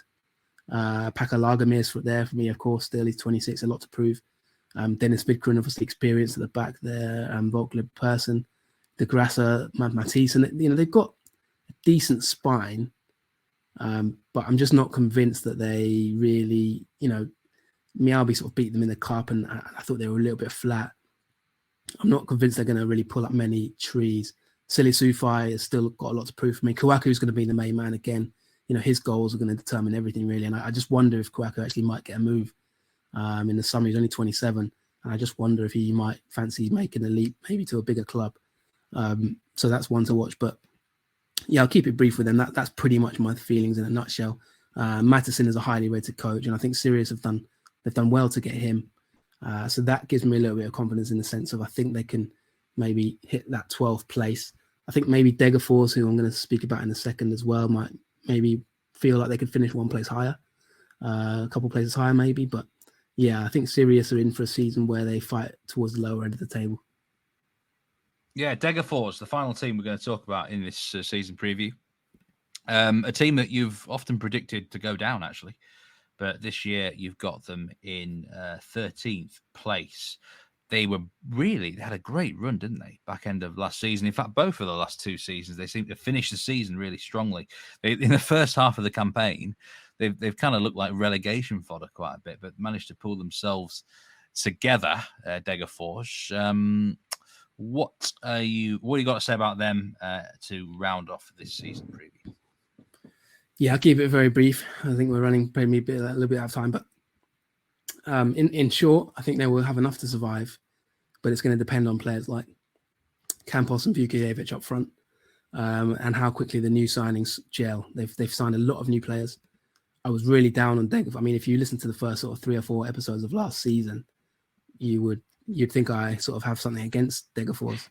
The way they were bad though, weren't they? They were really bad. I slammed them. I mean, I remember the 6-0 defeat to Elfsborg, and they were shocking, and I thought they were shoo-in to go down. But let's be fair to the joint managers there, Solberg and the management duo. They really did turn it around to be a Solberg, and that 3-4-3 system that they've had. I feel like another year in Allsvenskan, they might just the continuity again that might help them. In terms of signings, I mean, there's one from Odd Steve, Sondre Rosbach, who you've talked about in the past. I think you mentioned he was. I think Leopard Walsh replaced him, didn't you say at one point? Yeah, I'll just brief. Rosbach, I think, is quite a decent keeper. I mean, at one point he was really seen as this great up-and-coming goalkeeping prospect for Norway, actually. And if you think about it, he's only really lost his place at Odd due to Valstedt being exceptional. So I think he's got plenty to offer. Yeah, and in fact, they've also got Jonas Olsen from BP, as I just mentioned earlier. He was a regular for them in their promotion season. So I think they'll compete, actually, those two. And, Alfie Whiteman's gone back to Tottenham. I was never really sold on Whiteman, I'll be honest, as a keeper at Degerfors. I thought he was a little bit at times. Shot stopping was, he wasn't an Ismail Diawara, let's put it that way. Obviously, who's at Malmö now. So those two will compete for that first team spot. 1 or 2 players just to look out for. I think Abdel Karim Mama Chauch from AFC Eskilstuna. He looks like he could be a decent signing. They've still got an okay defence: Sebastian Olsen, Gustav Granath, Elias Bouzaïn. In midfield, they've signed Peter Guargis, who used to be at Brighton. He's on a loan from Malmo. He's a left winger who could sort of get out the pitch. He's got a bit to prove, but I think there is a little bit of talent there. And Damian Pavlovic, he could be one to watch. Serbia under 21 international, previously at Standard Liège, and he's on loan from Rijeka. As I mentioned, Campos, I think Orkvist, Gravius, Vukijevic, he has a lot to prove. And then the 2 signings up front, Fortune Bassi and Gustav Lindgren, both of them are sort of maybe jury's out a little bit. I'm not sure exactly what to expect. And Djurgården is still there. 36-year-old had a really bad season last year. Punched a wall. Got fined for going out partying, but he's still there as a 36-year-old. So maybe he can improve on his 2 goals in 19 games last year and what was really a forgettable campaign for him. But I just feel with the squad, they've lost a few, but I just feel the squad's good enough to avoid relegation. They have signed a player on loan from Ferencvaros called Fortune Bassi, Nigerian, and I wonder if he will be the key to having good fortune this year. I don't know. It's a great name, I must say. Degerfors.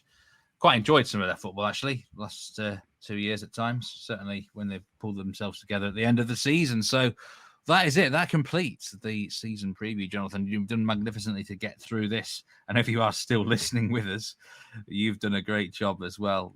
To anyone, over 2 hours long, this preview this year. I don't think it's quite as long as last year, where it was like 2.5 hours. But yeah, I suppose before we go, I better round off your predicted table, Jonathan. You predicted? Yeah, I'll run through it. You're going to do that. You're going to do that. Yeah, I'll run through it in reverse order. Yeah. So 16th place, I'm going Brommapojkarna. Varbergs boys 15th place, the 2 relegation slots 14th, and the relegation playoff Halmstad's BK. 13th Degerfors IF. That's my prediction. They'll just avoid relegation trouble. Sirius in 12th. IFK Värnamo 11th. IFK Norrköping 10th. Mjällby in 9th. IFK Göteborg 8th. 7th Elfsborg. 6th Kalmar FF. 5th Hammarby. 4th AIK. 3rd Djurgården. 2nd BK Häcken. But the champions 2023, I believe, as of today, would be Malmö FF. Now, I just had a short disclaimer. We haven't had, this does not include the transfers from transfer deadline day.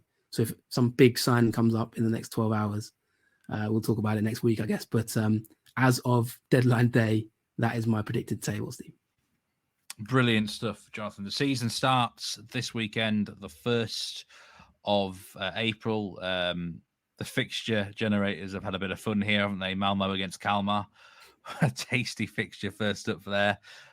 It goes all the way through till the 12th of November, the final round. And I do believe there's a 3 or 4 week break in mid to late June, as there always is in Allsvenskan. But it's going to be a great year, hopefully. Thank you very much indeed for your fantastic insights into the teams. And I hope everyone has enjoyed this particular preview. Of course, you can keep up to date with all things going on in the Allsvenskan by being a regular listener to the Nordic Football Podcast. Please do subscribe on whatever podcast platform you listen or watch. YouTube, all the episodes are on there, of course. And do leave a review and a comment if you're listening on Apple, Spotify. All those reviews do help us out indeed. But it's going to be hopefully a cracking year, Jonathan. Yeah, and don't forget, just quickly before we wrap up, Twitter at Nordic Football. We'd love to hear your thoughts. I know that Elon Musk is changing a lot of things, so who knows if you'll even see us in your timeline anymore. But if you're not on that, then follow us on YouTube. Of course, we'll be on YouTube. And I think the other thing to mention is, of course, we're not done yet. There will be a 10 to watch coming out later this week on our Patreon, patreon.com/Nordic Football Podcast. It's a very, very popular part of this preseason fun. Both of those will be out in the few days before the season starts. So you can expect that for subscribers dropping into your feeds quite soon. And then obviously for Itinerary as well, those are popular. And I have got my list of 10 ready to go, but it will not be in this show. Of course, this is the free episode. And, to get that exclusive 10 to watch, then hopefully you'll tune in for the Patreon. But yeah, also just want to give a massive shout out to everyone who supported us on Patreon last year. It was really nice, and we really welcomed it. And I thought it was quite good. We had a lot of predictions, and we will talk about that in the next sort of main episode. We'll talk about how we got on last season, because we didn't quite wrap up how we got on last year. But anyone who subscribed to the Patreon will have known that our hit rate in terms of success rate making the predictions was pretty good. And we had some previews and we had some sort of match analysis, player analysis. So hopefully, if you do like that sort of thing, you'll be willing to support us on Patreon again. And also, with the way Twitter's going, it might be the place to be at some point in terms of leaving comments and getting in touch. So, yeah, I've spoken enough, but hopefully I'd love to get your feedback. You can follow me on Twitter at JFFootball, JFFUTBOL.